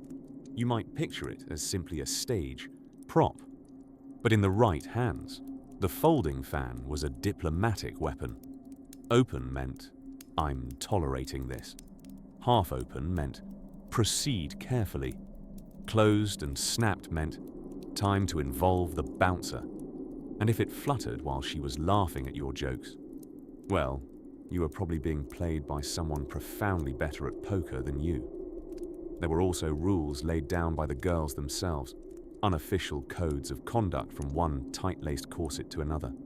Common among them, help a new girl with her first shift, Never let your dancing partner get too far into your hemline, and always, always split the tip jar when the piano player loses his fingers to frostbite or blackjack debts. While the men of the Wild West prided themselves on flouting authority and inventing new categories of misdemeanors, the saloon girls existed inside a quiet, unspoken arithmetic, where survival meant knowing exactly how long to whisper sweet nothings before sending a man back to his bar stool with an empty wallet and a confused grin. And now, as the night deepens and the chandeliers grow dusty in our retelling, we drift past the fan flips and stage smiles toward a lesser-known tradition, one that wasn't written in the rulebook, but echoed softly behind every swinging saloon door, out in the rickety heart of Deadwood, where the boards creaked unfairly under one's feet and the moonlight leaned in like a curious neighbor. The saloon girls followed a rule that was perhaps the quietest of all, yet as unbendable as the wire in a corset. No gossiping about patrons, especially not the kind with spurs that jangled like secrets. You see, privacy in the West was less a right and more of a bartered commodity, swapped, protected, and sometimes downright defended with bullets or bourbon. For the women who danced under swinging lanterns and served whiskey with lashes that deserved their own paychecks, this rule was written not in ink or law books, but in sideways, glances and knowing nods. A single slip of a tongue might cause a stampede of consequences. No one wanted to end a night explaining why Jesse the Red now wanted to burn down the place because he'd heard Eliza told someone his poker face was more of a poker shrug. And yet, silence took skill. It wasn't what you didn't say. It was how you didn't say it. The experts could dodge a question like they were born wearing rhetorical corsets, tight-laced with disclaimers. A customer might lean in, spilling secrets along with rum breath, asking, "Ever heard what happened to Big Joe in Yuma?" To which a wise barmaid might reply, "I've heard of Yuma. Bright stars, bad choices." Of course, newcomers got it wrong. Young Clara had made the mistake of whispering about a certain cattle baron's rather unmacho fear of kittens. Within 24 hours, the baron stopped ordering his usual bourbon and began developing a fondness for ducking behind barrels. Clara was kindly asked to keep her mouth shut unless it was to call out drink orders, sing a verse, or breathe. Now, there's also the companion rule to silence, camouflage. The saloon girl's art wasn't only in what she wore, but in who people thought she was. Like Mary Louise, who changed her accent depending on who was buying the drinks. To Southern gentlemen, she was a belle just 2 yards away from home. To cowboys, she was pragmatic and gravel-voiced. Clergymen found her suddenly studious. She convinced one that she was writing a memoir with footnotes. He donated paper. Mary Louise had a theory that if you stayed mysterious enough, people would be too busy guessing your secrets to suspect you knew theirs. And in a town that sat permanently on the edge of legend, that mystery kept more than reputation safe. It kept bones intact. Because while plenty of saloon girls knew how to handle themselves, it's generally better not to need to. There were even unspoken networks of silence. If a mining foreman stumbled into the Bella Union with cheeks aglow and socks hanging off like regrettable banners, no one said a word the next morning. Instead, he was offered strong coffee and a non-judgmental nod, followed by a subtle adjustment to his boots. Discretion was currency, and the women behind the bar were silently wealthy. But perhaps the greatest trick of silence was how it added color to an already romanticized world. Men would leave the saloon convinced they'd encountered a wise soothsayer in petticoats. In truth, they'd been politely stared at by a woman calculating, with gentle accuracy, how many hours she had to work before payday, and whether it was worth dodging Tom the Fiddler's drunk declarations of love. Still, not all secrecy came from self-preservation. Some of it came from kindness. When one of the girls overheard a store clerk quietly offering to pay for a family's bread out of his own wages, no one ever mentioned it. That night his drink came uncharged, and no one said why. Gratitude, like scandal, was silently passed hand to hand. In all, keeping quiet was perhaps the most difficult trick these women mastered, harder than the flirtation, the dancing, or the arithmetic required to keep track of both a dozen bar tabs and 3 marriage proposals. And yet, it became the saloon's steadiest rhythm, beating soft beneath the piano, the chatter, and the stomp of boots. And so, as the lamps dim low and the piano player begins leaning into the slow songs, the kind that ghost their way into the floorboards, another day tiptoes out the back of history's saloon. Just ahead, we'll find that the menu of rules didn't only govern tongues, but torsos too, as corsets crept into the business of regulation. By the glow of gas lamps and the slow churn of ceiling fans that never quite did their jobs, the saloons of the Old West offered more than watered-down whiskey and jangling piano tunes. They offered spectacle. And at the heart of that spectacle stood the saloon girls, corseted, coiffed, and far more disciplined than their glittering entrances let on. Tonight, we creak open the swinging doors not to watch the dance, but to peer behind the velvet drapes of rules and rituals that would make a Victorian boarding school mistress arch an approving eyebrow. Start with the corset, because everything in the West seemed to begin with something tight and uncomfortable. Now, while most might assume that saloon girls dressed however they liked, the truth is, attire was a regimented affair. Many establishments dictated exact styles, sleeve length, hem height, never above the ankle, imagine, and the height of one's heeled boots. Some dresses were assigned akin to modern uniforms. If you worked at the Golden Nugget, you wore golden trim. If you worked at the Dusty Cat, you wore, well, something mysteriously feline and usually involving fringe. Every pin, curl, and ribbon was part of a brand. The saloon's brand, not the girl's. And woe to the newcomer who wore her bodice too low or too sparkly. Management could issue verbal warnings, followed by suspension, and in the direst of cases, you guessed it, switch to barback duties, which, for those unfamiliar, involved exactly as much glamour as it sounds. Hauling cases, mopping spills, and enduring the suspicious glares of angry parrots. Yes, parrots. Several saloons had them. They were notoriously judgmental.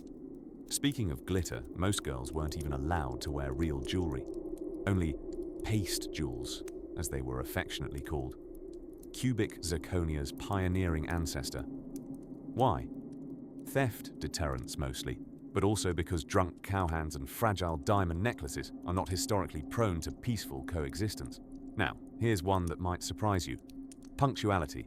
Despite the illusion of chaotic revelry, saloon girls were expected to clock in with all the precision of a Swiss train schedule. Late arrivals could mean docking your night's tips and showing up disheveled. Oh, honey, you'd be asked to refresh yourself, which was saloon code for scrubbing your boots and possibly reapplying rouge with a brick-sized compact mirror. The chat limit was another unwritten rule in some regions. A skilled saloon girl was not just ornamental.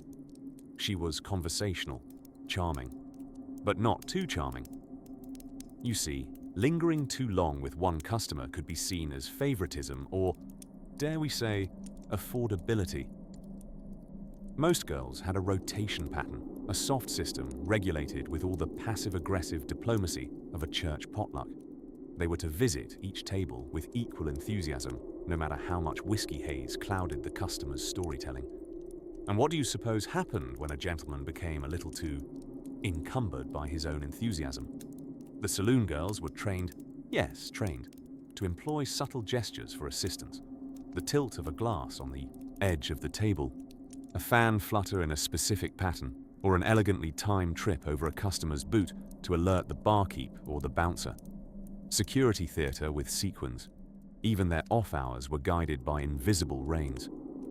Many girls lived in boarding houses owned by the saloon or its affiliates. These houses operated on curfews and visitation rules. A gentleman caller might be allowed, but only in the parlour, always chaperoned by the landlady's aloof cat, who appeared to keep better records than the sheriff. And here's the pièce de résistance: hygiene inspections. Yes, hygiene.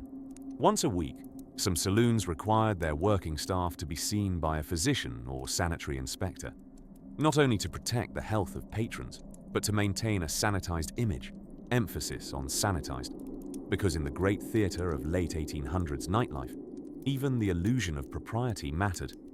Behind the laughter and lace, beneath the glow of chandeliers hanging on for dear life, from dusty ceilings, saloon girls lived within an intricate ballet of expectations, ones that demanded more discipline than drama.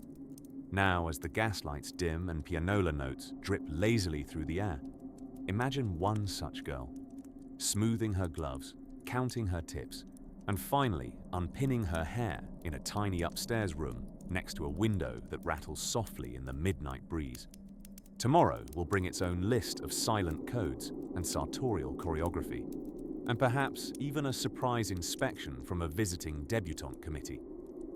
But that's a story best saved for another moonlit moment, when the whiskey has cooled and the snakes in the poker room are coiled quietly beneath velvet lamps, as the moon cast its sleepy light across the canvas rooftops of Deadwood and Dodge. The saloons settled into their own version of twilight. Not dark, not dangerous, but drifting. Somewhere inside those lantern-buzzing walls, the clink of glass slowed, and the parnola coughed out a final, wheezy tune. The saloon girls, hair unpinned and corsets unlaced, exchanged their sparkles for slippers and soaked stockings in wash basins behind velvet curtains. But even in these after-hours moments, a curious rule lingered, one of the most peculiar of all: no wandering without gloves. Yes, gloves, those dainty, wrist-hugging bits of etiquette, didn't only apply to Victorian ladies passing tea in Boston's drawing rooms. Even in the grit and gunpowder of the Wild West, a saloon girl without gloves was one uncorseted scandal away from being reprimanded by the house matron, or worse, sent to the church ladies for character repair. It wasn't about the hands, really. It was about what the gloves suggested. Civility, cleanliness, a certain kind of pretend modesty that kept the wheels of business politely oiled. For all the reputation of whiskey slinging and can-can kicking, the saloon girl was a performance of delicate chaos, and those gloves, a perfect prop. House rules varied, of course. In Tombstone's fancier establishments, the Occidental, for instance, which boasted red velvet drapes and suspiciously authentic chandeliers, girls were required not only to glove up, but to never let the left hand rest below the waist while seated. Supposedly, it denoted carriage. More likely, it made an awkward dinner companion nearly impossible to flirt with. The gloves had to be clean, pale, and close-fitting. Cleaning gloves, in dusty western towns without enough water to rinse your socks, could involve inventive methods. Some wiped them down with lavender water or dabbed them with flour and gave a good shake. Others claimed moonlight helped.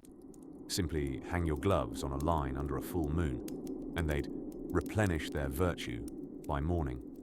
Probably nonsense, but when you're living in a world where diets consisted of beans, biscuits, and 2 sips of bathwater, a little lunar magic wasn't so hard to believe. Then there was the glove slap, not a dual challenge, but a quiet saloon girl protest. It happened rarely and only under extreme circumstances. A client, let's say, who'd gotten too handsy or too mouthy.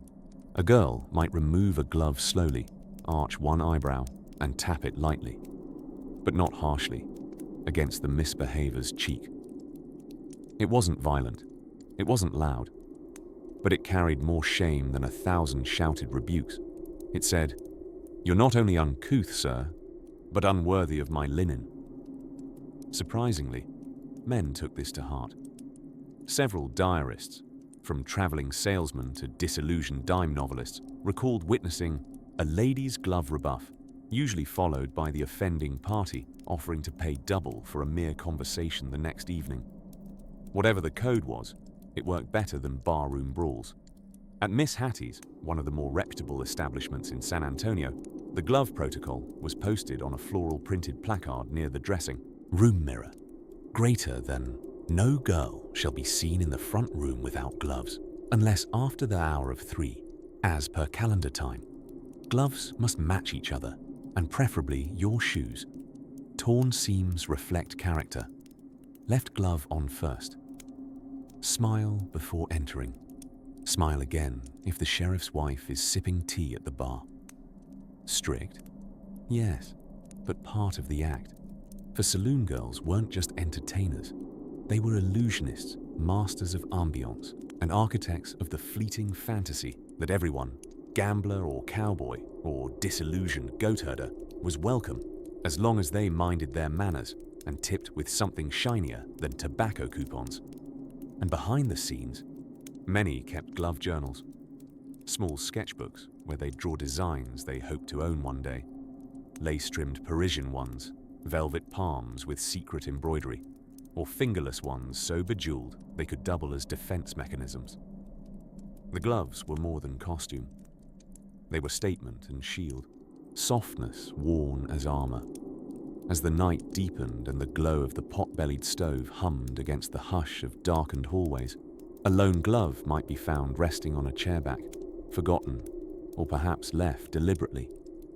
An exhale, a surrender, proof that even in a world of rules wrapped in satin, sleep eventually outlasts showmanship. Next came morning, and with it the curious sound of a paper fan, not fluttering lazily, but snapping into action. For in the delicate war of westward whisper and womanly wit, even fans had their part to play. On most evenings in the old frontier towns, just after the sun had dipped behind the clapboard rooftops and left the air steeped in orange and dust, the saloons lit up like little pockets of theatrical rebellion. Lamps flickered, piano keys thudded under chapped fingers, and the doors swung open with the kind of optimism unique to men who just sold a good load of pig iron or stolen cattle, depending on how strict local law was. Feeling that weak. And there, floating between whiskey breath and drifting cigar smoke, were the saloon girls, powdered and poised, not always by choice, but by contract. See, under all that sparkle, sass and flirtation were some surprisingly firm rules, perhaps all the firmer for being entirely unglamorous. The myth of the wild, misbehaving saloon girl was largely polished by Hollywood, the same people who decided gunfights should last 10 minutes and everyone had perfect teeth. But in the sleepy hinterlands of Montana or the sultry fringes of New Mexico territory, saloon girls were often required to adhere to etiquette policies that would make a Victorian boarding school mistress proud. For example, no chewing tobacco. This might seem obvious in retrospect, but chewing tobacco was nearly a rite of passage for many Westerners. Unfortunately, it didn't pair well with silk petticoats or flirtation over a half-empty bottle of rye. Saloon owners frequently stipulated in employment contracts, and yes, they had those, that girls couldn't chew, spit, or even be seen near a spittoon unless pretending to trip delicately over one on the way to pour a drink.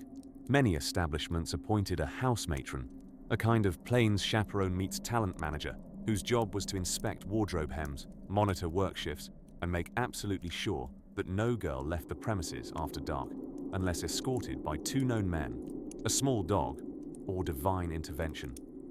The matron, often an ex-dancer or tough as boot leather widow, held nightly curfews. Saloon girls might dazzle until 2 in the morning, but heaven help them if they tried to sneak out afterward, wearing ankle boots and hope. Perhaps the most peculiar rule of all was the ban on giggling, at least unregistered giggling. Some saloons, especially the more upscale urban outposts, had what they referred to as emotion quotas. Each girl was assigned a nightly range of acceptable charm expressions, and exceeding this quota without managerial approval could result in docking wages. The concern was that too much affection seemed suspicious, like maybe the whiskey wasn't working fast enough, or worse, the girl was enjoying herself, which, at $1 a dance, was considered very off-brand. And then there were the menu rules. You see, while many saloon girls acted as unofficial food reviewers, commenting on the toughness of the steak or the lard-to-bean ratio, they themselves were rarely allowed to eat what the customers ate. Meals for them were prepared separately, often oatmeal and stewed rabbit. to avoid wasting expensive provisions on performers whose contracts explicitly outlined that they were part of the entertainment cost, not the dining expenses. Saloon finance departments, such as they were, had interesting priorities. Naturally, some girls rebelled. Fannie Lou, a mischievous brunette known across eastern Texas for her ability to do a heel-clicking pirouette while balancing a gin bottle on her head, famously smuggled biscuits from the kitchen during afternoon naps and once boiled eggs in stolen bathwater. This earned her 3 days locked in the towel closet, during which she reportedly composed a mournful ballad titled The Salt Pork Blues. Rules about clothing were the most rigorously enforced. Fabric length, bodice structure, allowable sparkle to fabric ratios. There were charts, actual charts. In more formal saloons, girls could be fined if they showed too much knee or not enough ankle. The sweet spot was called tease with restraint, which tells you nearly all you need to know about the psychology of late 19th century male visitors. Yet with all the structure, the rules, the daily inspections, many saloon girls found within the order a strange kind of control. Better to be bound by predictable constraints than the wilder whims of the prairie. Better to know when the dance started, even if you didn't always like the song. And so each evening, the girls stepped out in their regulation heels, smiled the exact amount required, leaned into candlelight like moths who knew better, and carried on. Now, as the piano slows and the last echo of boots on hardwood fades into pot-bellied silence, let us tiptoe into a quieter, dustier little secret, one involving a pocket pistol, a silver garter, and a curious employment loophole. On a starlit evening in 1884, just outside of Abilene, Kansas, the wind rustled the canvas of a frontier tent where a few tired ranch hands played cards by lantern light, sipping tepid whiskey and occasionally glancing toward town. Not too far from them, inside the Pine Blossom Saloon, a different sort of game was taking place, one regulated not by the sheriff or even the saloon keeper, but by something far more mysterious. The International Order of Ladies Beneath the Fan, a tongue-in-cheek society, to be fair, but one with clearer rules than the Kansas state legislature. While cowboys swapped tall, tails under the stars, the women of the Pine Blossom, like many saloon girls of the time, were following a social script that would have given Emily Post a nosebleed. One of the lesser-known, but very real, truths of the saloon world was that the so-called entertainers were subject to a strict code of conduct. Break the code, and at best you found yourself emotionally iced out by your fellow dancers. At worst, shipped out on the next mule-drawn coach to nowhere in particular. For instance, a saloon girl was expected to never, under any circumstances, engage in public drunkenness unless it was part of the evening's entertainment routine. This led to the slightly paradoxical sight of a tipsy-looking lady who was, in fact, as sober as a pocket watch. Saloon girls practiced their stumbling. Some were remarkably good at it, falling into chairs with the grace of a wilting orchid, only to pop up the next moment and collect another drink token from an impressed customer. These women drank colored water more often than firewater, unless it was a special night, or she was blessed with a liver forged in Nevada silver. The drinks handed to customers were real. The ones for the girls, very often, were tea or flat root beer passed off as champagne. Everyone knew, no one said it, and the whole arrangement clipped along like a well-oiled player piano. One of the most curious rules involved corset etiquette. Yes, corset etiquette. A saloon girl worthy of reputation never removed her corset in the presence of men during working hours. It was a point of pride, like a badge or a pair of carefully maintained bloomers. To be free corseted was a sign you'd given up on the rules, on the code, maybe even on the art of seduction by whalebone. Whispers spread quickly in back rooms. "Did you see Clara? Off the laces again." Tsk. Terrifying stuff. Even nail care had its own niche in the codebook. Hands were to be kept clean and, this is true, embroidered gloves were worn during certain shows not for glamour, but to hide bruised knuckles from when a fellow got too handsy and regretted it quickly. The glamour was a bonus, of course. And then there were shift rotations, a peculiar system as organized as any industrial factory. Girls signed up for specific time blocks, often 3 to 4 hour shifts in the evening, with brief intermissions during which they were expected not to gossip loudly in the dance hall corridors. Regulation gossip occurred only in the powder room, where it echoed, subtly scented with rosewater and vengeance. The role of the saloon matron, or house mother, was critical here. Not quite the madam, not quite the chaperone. Think of her as the combination den mother and daytime accountant. She enforced the rules, scheduled rotations, and handed out tokens, which could be exchanged for wages, or more sensibly, for bolts of muslin, hair tonic, or precious, precious silence after hours. If a girl dared to break the code, say, by accepting a gift without permission or wearing the wrong shade of red on a Sunday, consequences ranged from docked tips to social exile. The most severe penalty being reassigned to the broom closet dressing area, which lacked both a mirror and any gossip worth hearing. These rules weren't printed on signs. They were whispered like sacred verses, passed from veteran to newcomer in giggling candlelit corners. And yet, within this framework, the girls created their own sense of stability in a world that offered little of it beyond poker and the occasional bar fight. You wouldn't have known it stepping into the Pine Blossom on a Friday night. You'd have seen lace, laughter, and the illusory chaos of dance, all carefully choreographed, all delivered with precision underneath curls of pipe smoke. The frontier may have been wild, but behind the piano's cheerful tinkling, a different kind of order reigned. And just beyond the swinging doors, behind the clinking of the final drink of the night, something else stirred. An even more curious rule, one that had nothing to do with corsets or cocktails. But that's a tale best polished off next, when the lantern burns a little lower. Long after the saloon piano was covered for the night and the barroom lanterns flickered with their last oil-drenched breath, the girls of the establishment observed an unspoken, rather glamorous ritual, the nightly removal of corsetry. Now, this might not sound like a historical milestone per se, but if you've ever had to wear what accounted for Victorian body armor for 16 hours straight, including performing a lively can-can on a bar top made of splintering pine, you understand why this moment deserves its own chapter in the annals of necessary relief. You see, corsets weren't just fashion in the Wild West, they were policy. Some establishments insisted upon them, not just for that coveted hourglass charm, but because it gave the girls the illusion of upper-class elegance, even if you could see tumbleweeds rolling past the swinging doors behind them. Management believed the restrictive grace of a cinched waist lent a certain respectability to the proceedings, as if tightly bound internal organs somehow conveyed moral standing. But saloon girls were far from decorative statues.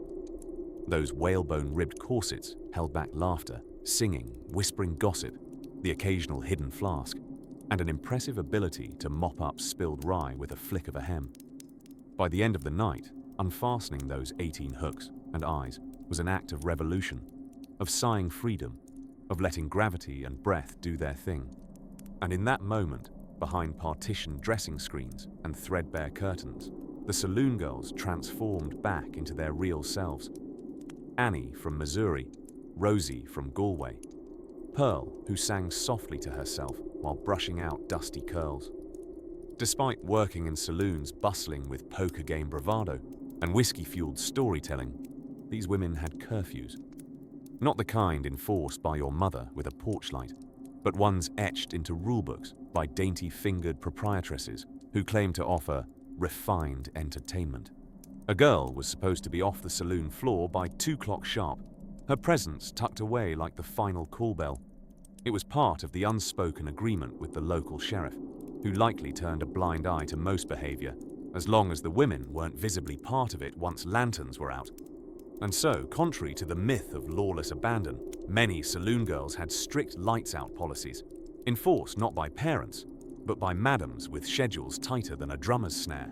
Some girls even had to sign themselves in for the night, making it the sleepiest VIP list in all the West. The idea, of course, was to preserve their stamina. but also to make sure they weren't found cantering into the sheriff's office at 4 in the morning demanding another song. Before sleep came, there was always grooming. Not vanity so much as performance upkeep. The infamous powder mask made from lead-based mixtures and crushed pearls, because nothing says nighttime skincare like slowly poisoning yourself. Eyebrows were penciled back in with smudged charcoal, and curls were reset with rag strips and sugar water, the prairie answer to hairspray.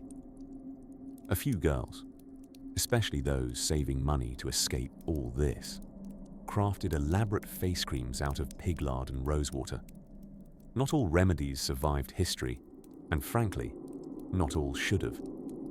Then, there was the sacred pile of letters. Stored under a mattress or in special lockets, too small for secrets, but just right for a locket-sized photo of a wistful man on a riverboat in New Orleans. Every saloon girl had her own cache, some real, some invented, some kept purely for the feeling of being longed for.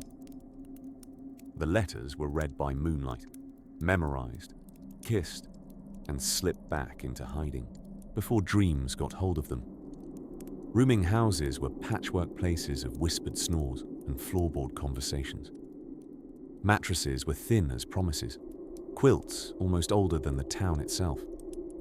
And yet, in that soup of sweat, perfume, and potato soap, the women carved out intimacy. Stray piano keys echoed from memory, tap shoes tucked under iron-framed beds, bottle caps nestled in drawers beside hairpins and rosary beads. The mix of saints and spurs was as eclectic as the women who wore them. Sleep came slowly, as it always does when you've danced, soothed, flirted, and upheld Victorian decency with nothing but a wry smile and 20 pounds of petticoats. The girls drifted off thinking of the same things we do. Whether tomorrow would be better, whether someone out there still remembered them, and whether anyone, ever, would invent a corset that breathed. In the stillness that hovered like a lullaby above the bunkhouse rafters, one room lamp flickered ever so faintly, because somewhere in the corner of town, a new rule was being written. One the girls hadn't quite heard about yet. The flickering lanterns along Deadwood's main street cast long-gone shadows across faded clapboard facades, as though the buildings themselves were sighing into the night. And if you stood quietly enough, you might just hear the faint jingle of spurs, the low murmur of piano keys working a slow waltz, and the half-whispered rules of engagement spoken between two heavily powdered saloon girls pretending they weren't freezing in their lace-trimmed corsets. Now it was one thing for a saloon girl to know how to pour whiskey with the grace of a duchess and the speed of a jackrabbit, but it was quite another skill entirely to navigate the treacherous social codes of the American frontier workforce. You see, behind the glitter of glass beads and the flutter of false eyelashes, often made from human hair, and sometimes, rather unsettlingly, mouse fur, there was a handbook. Not the kind anyone ever wrote down, of course. That would have been far too sensible. No, the rules were etched in glances and scowls, in sidelong looks from older girls who'd seen 5 winters too many and knew exactly what kind of trouble a new girl's smile could cause. One of the most sacred of these unwritten regulations was what saloon girls jokingly called the drink shuffle. Despite the mythos of liquor-laden excess that surrounds the Wild West, many saloon girls weren't actually drinking most of the night. Or at least, not drinking what patrons thought they were. A complex dance of deception. The shuffle involved discreetly switching whiskey for weak tea, apple juice, or even just colored water, served in real shot glasses, no less.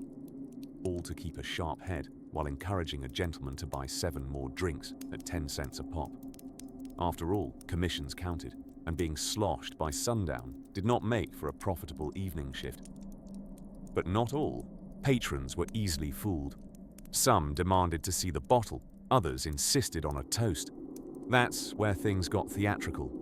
Many saloons kept special bottles under the bar labeled "for the girls," indistinguishable from the real thing, unless you happened to notice, say, your bartender pouring your glass from the same bottle he used to fill the tea kettle. To protect this delicate ruse, there was a code of solidarity among the women. No girl ever blew another's cover, even if the gentleman in question was 2 parts suspicious and 3 parts cabbage-brained. Competitive? Occasionally, yes. Ruthless when required? Naturally. But they knew the importance of craft.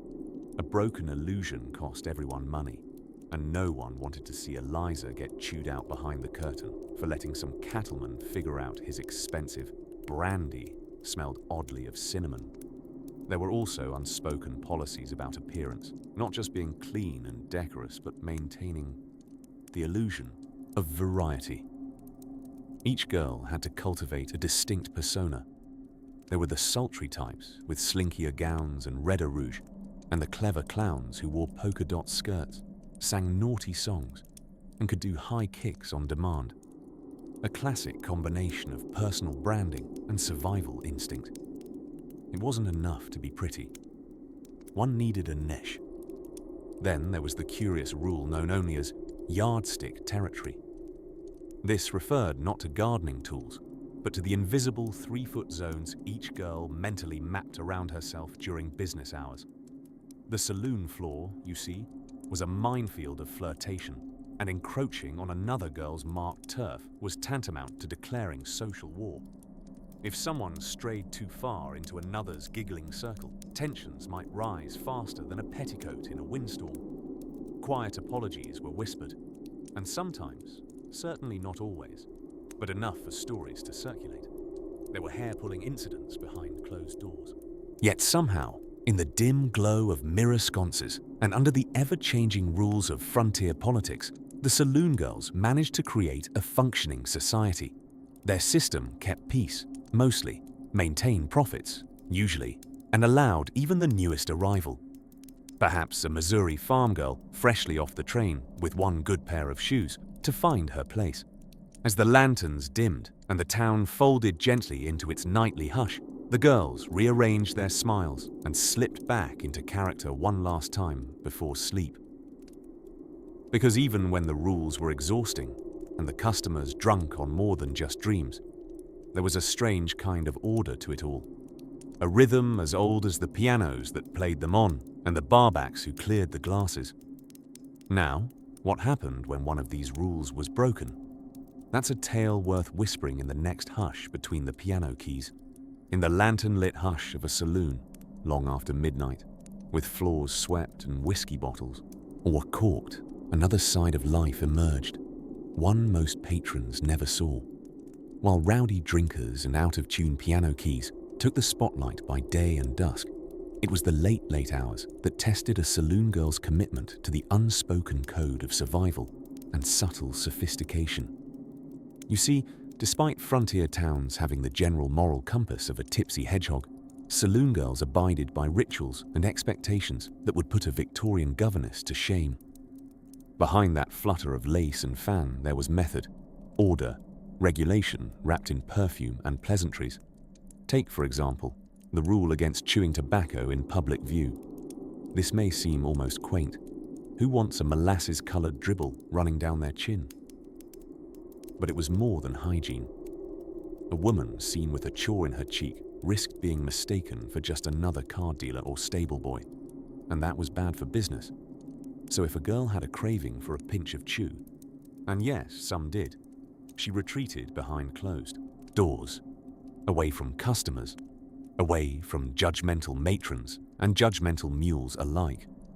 And while we're behind those swinging saloon doors, let us peek at her curious bedtime ritual. At the end of her shift, the saloon girl was required to wash her face, not merely for cleanliness, but to remove makeup before leaving the premises. You might think this would be the least of anyone's concerns in a town where wild coyotes sometimes got invited into poker games. But no, the painted face was a professional mask. Outside was a private citizen. Inside, a theatrical hostess of high boots and higher expectations. It was an unspoken pact. The transformation from Miss Ruby to Margaret from Wichita occurred nightly, at a cracked basin, under a flickering oil lamp. Then there were the gloves. Yes, gloves. Not the dainty silk ones your grandmother saved in tissue paper, but sturdy, snug-fitting cotton gloves worn when polishing bottles or cleaning spittoons, tasks expected during every girl's quiet hour. Owners expected dual roles from their employees, entertainer by night, janitor by dawn. And nothing says elegance quite like a feathered hairdo paired with mop water. But here's a twist. Despite the impression of being entirely at the mercy of men and moonshine, many saloon girls belong to informal unions, sisterhoods of sorts. These weren't printed in any registry and involved no paperwork whatsoever, unless you counted lipstick smudged on a mirror. But there existed a web of whispered agreements. Which rival could be trusted to cover your shift when you were feeling tubercular? Who had a stash of clean stockings? And who was secretly in love with the man who claimed to invent chili? Spoiler, he didn't. They even had signals. Yes, pre-electric emojis, in a way. A pearl clasp fastened backward meant, "I'm too tired to flirt tonight." A hair ribbon tied on the left wrist said, "Beware the Texan, he doesn't tip." Even a strategically placed hatpin could convey a multitude of meanings, from "let's switch tables" to "save me" from this endless tale of someone's goldfish named Buckshot. All of this mattered deeply, because despite the fringe and feathers, these women were walking a tightrope, with no net, a lot of gin, and uncomfortably squeaky boots. Reputation was their currency, and a single misstep, flirting too openly, drinking too much, or wearing the wrong corset lacing, could land them out on the boardwalk with nothing but a parasol and a bottle of floral cologne to their name. Even the letters they received, oh yes, letters, were vetted by the saloon matron. Romantic correspondence had to be reviewed in case they were sent by undesirable characters, husbands left behind, rival establishments, or overly emotional poets, especially the poets. And so, in the liminal stillness after a long night, when the last card had been folded and the echo of boots faded down the dusty street, our saloon girl sat on her squealing mattress, unlaced one shoe at a time, and exhaled. Her world was ruled by rules hidden beneath a ribboned surface, rules that weren't written on paper, but on experience, gut instinct, and tucked behind a pair of painted-on dimples. She'd fold her gloves, brush down her skirts, and count her coins. And with the moon peeking over a barrel cactus horizon, she'd listen to the coos of doves on the rafters and prepare, slowly, for another twilight of charm, caution, and carefully curated chaos. Some of those rules were never spoken aloud, but they carried the weight of law, lipstick, and lace, and the occasional mop bucket.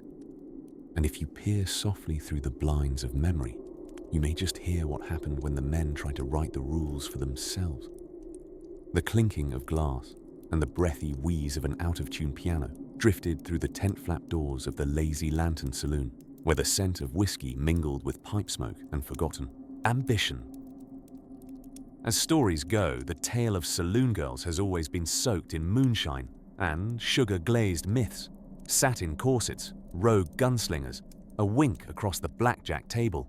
But behind the coquettish smiles and strategically exposed ankles was a world even more rule-bound than a Victorian tea party hosted by a Protestant grandmother. You see, while their skirts swayed like gossip in a summer breeze, saloon girls followed guidelines with the rigidity of nuns on roller skates, dignified chaos with doctrine. These weren't just crimson-lipped temptresses parading on tabletops. No, they were professionals. And professionalism in the Wild West came with paperwork. Not literal paperwork, of course. This wasn't an office job, but rather a complex code whispered from one experienced girl to the next, a dusty oral tradition as vital as your shooting hand. Let us peek closer, out of sight, just behind the velvet curtain, to one of the more obscure, but absolutely enforced regulations. No showing teeth while smiling too broadly. Yes, a full-toothed grin was considered gauche, sometimes mistaken as overly forward, perhaps even as an invitation to misinterpret the boundaries. The trick was to smile just enough. Think, you've just heard a mild joke about a chicken, rather than, you've spotted a golden goose with a good dental plan. Then there was the nightly ledger. At many saloons, dancers and girls had to report how many drinks they had enticed customers to buy. Some barkeeps were sticklers. If you didn't keep your drink count up, you'd find your room key mysteriously misplaced or your dance card oddly empty the next night. Men might have paid for companionship, but what footed the rent was soda water dyed to look like whiskey and a girlish giggle every 7.5 minutes. Approximately. And yet, within such strictures, saloon girls engineered entire economies.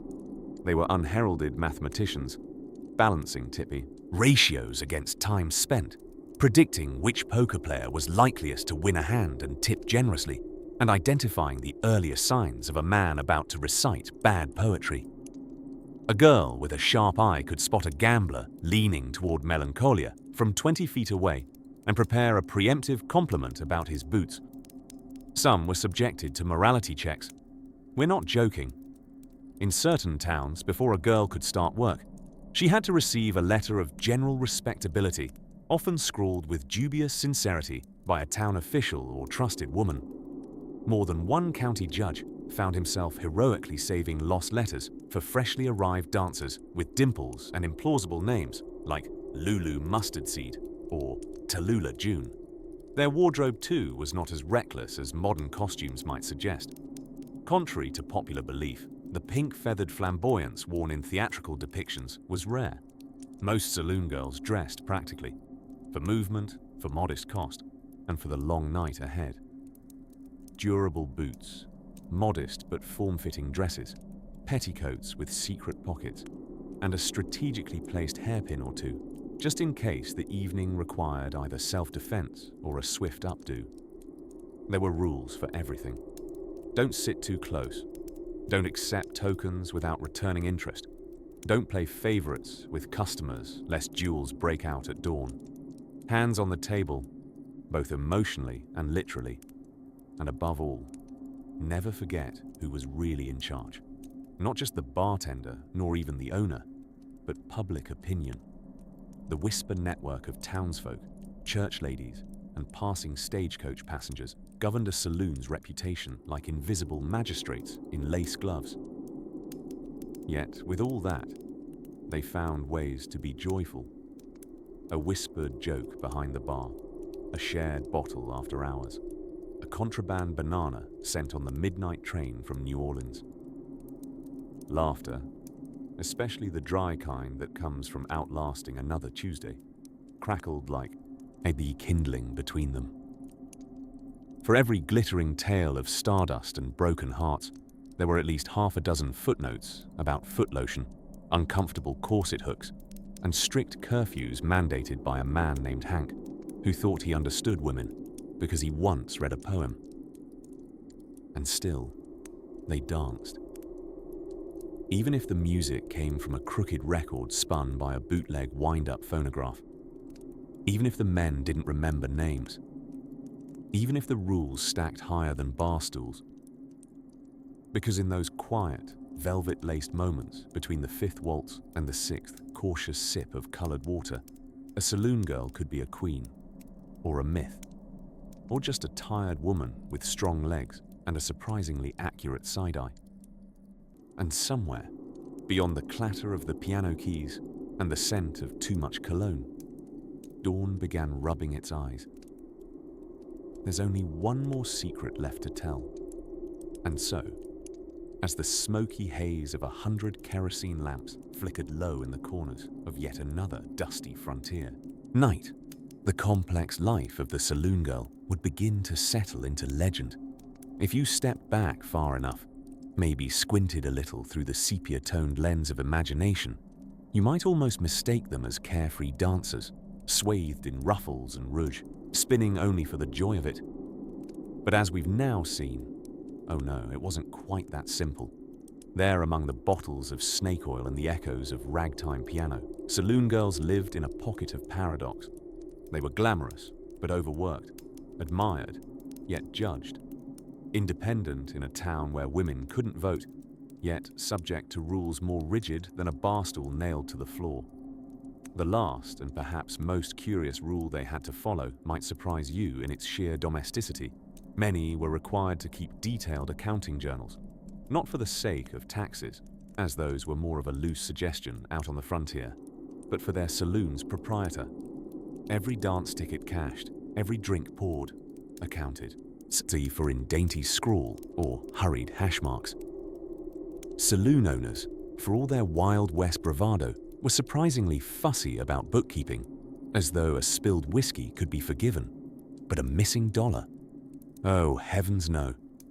And contrary to popular belief, many saloon women were forbidden from drinking spirits, at least officially. It lowered their presentation, said the handbook, really just a set of rules nailed behind the dressing room mirror, smudged with powder and secrets. Instead, the women were to sip cleverly diluted cider or flat sarsaparilla masquerading as bourbon. The illusion was key. Some of the more enterprising ladies managed to charge full whiskey prices for very enthusiastic tea. A sleepy kind of irony, isn't it? In rooms full of gambling and gunfighters, the people adhering to the strictest codes weren't the lawmen, but the women with rouge on their cheeks and a job to flirt at just the right temperature, not too hot, not too cold.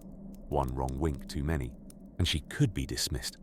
Too few, and the floor manager might remind her that hospitality is encouraged, and while most of the town's population went to bed with the sun or a bottle, whichever hit first, saloon girls learned to exist between twilight and early dawn. It wasn't just the hours they worked. It was a kind of moonlit life between moral definitions. Proper society labeled them one way. The men adored them another. And truth. Truth always sat somewhere between the poker chips and piano keys. Yet, beneath their corsets and curls, they were teachers of a kind. They taught themselves how to navigate danger with diplomacy, how to protect their money when banks were unreliable and accidental fires at boarding houses were as common as sunburns at high noon. Some buried coins in their boots. Others hid dollars in false bottom drawers with such artistry it could make a magician weep. A few went on to buy the very saloons they'd once danced in. Others left the seagull towns entirely, marrying ranchers or becoming fierce proprietors of hotels in Kansas or schools in Colorado Springs. Their lives, like their hairpins, held so much more than they let slip. We began with the idea of rules, the unexpected, sometimes ridiculous, often clever constraints that shaped a saloon girl's world. But now, with our boots traveled and the lamp oil running low, maybe it's time to tilt our hat to a larger truth, that in towns surrounded by sand, lawless men, and tumbleweeds that didn't ask permission, the saloon girl became her own kind of law. 1 foot in performance, 1 foot in survival.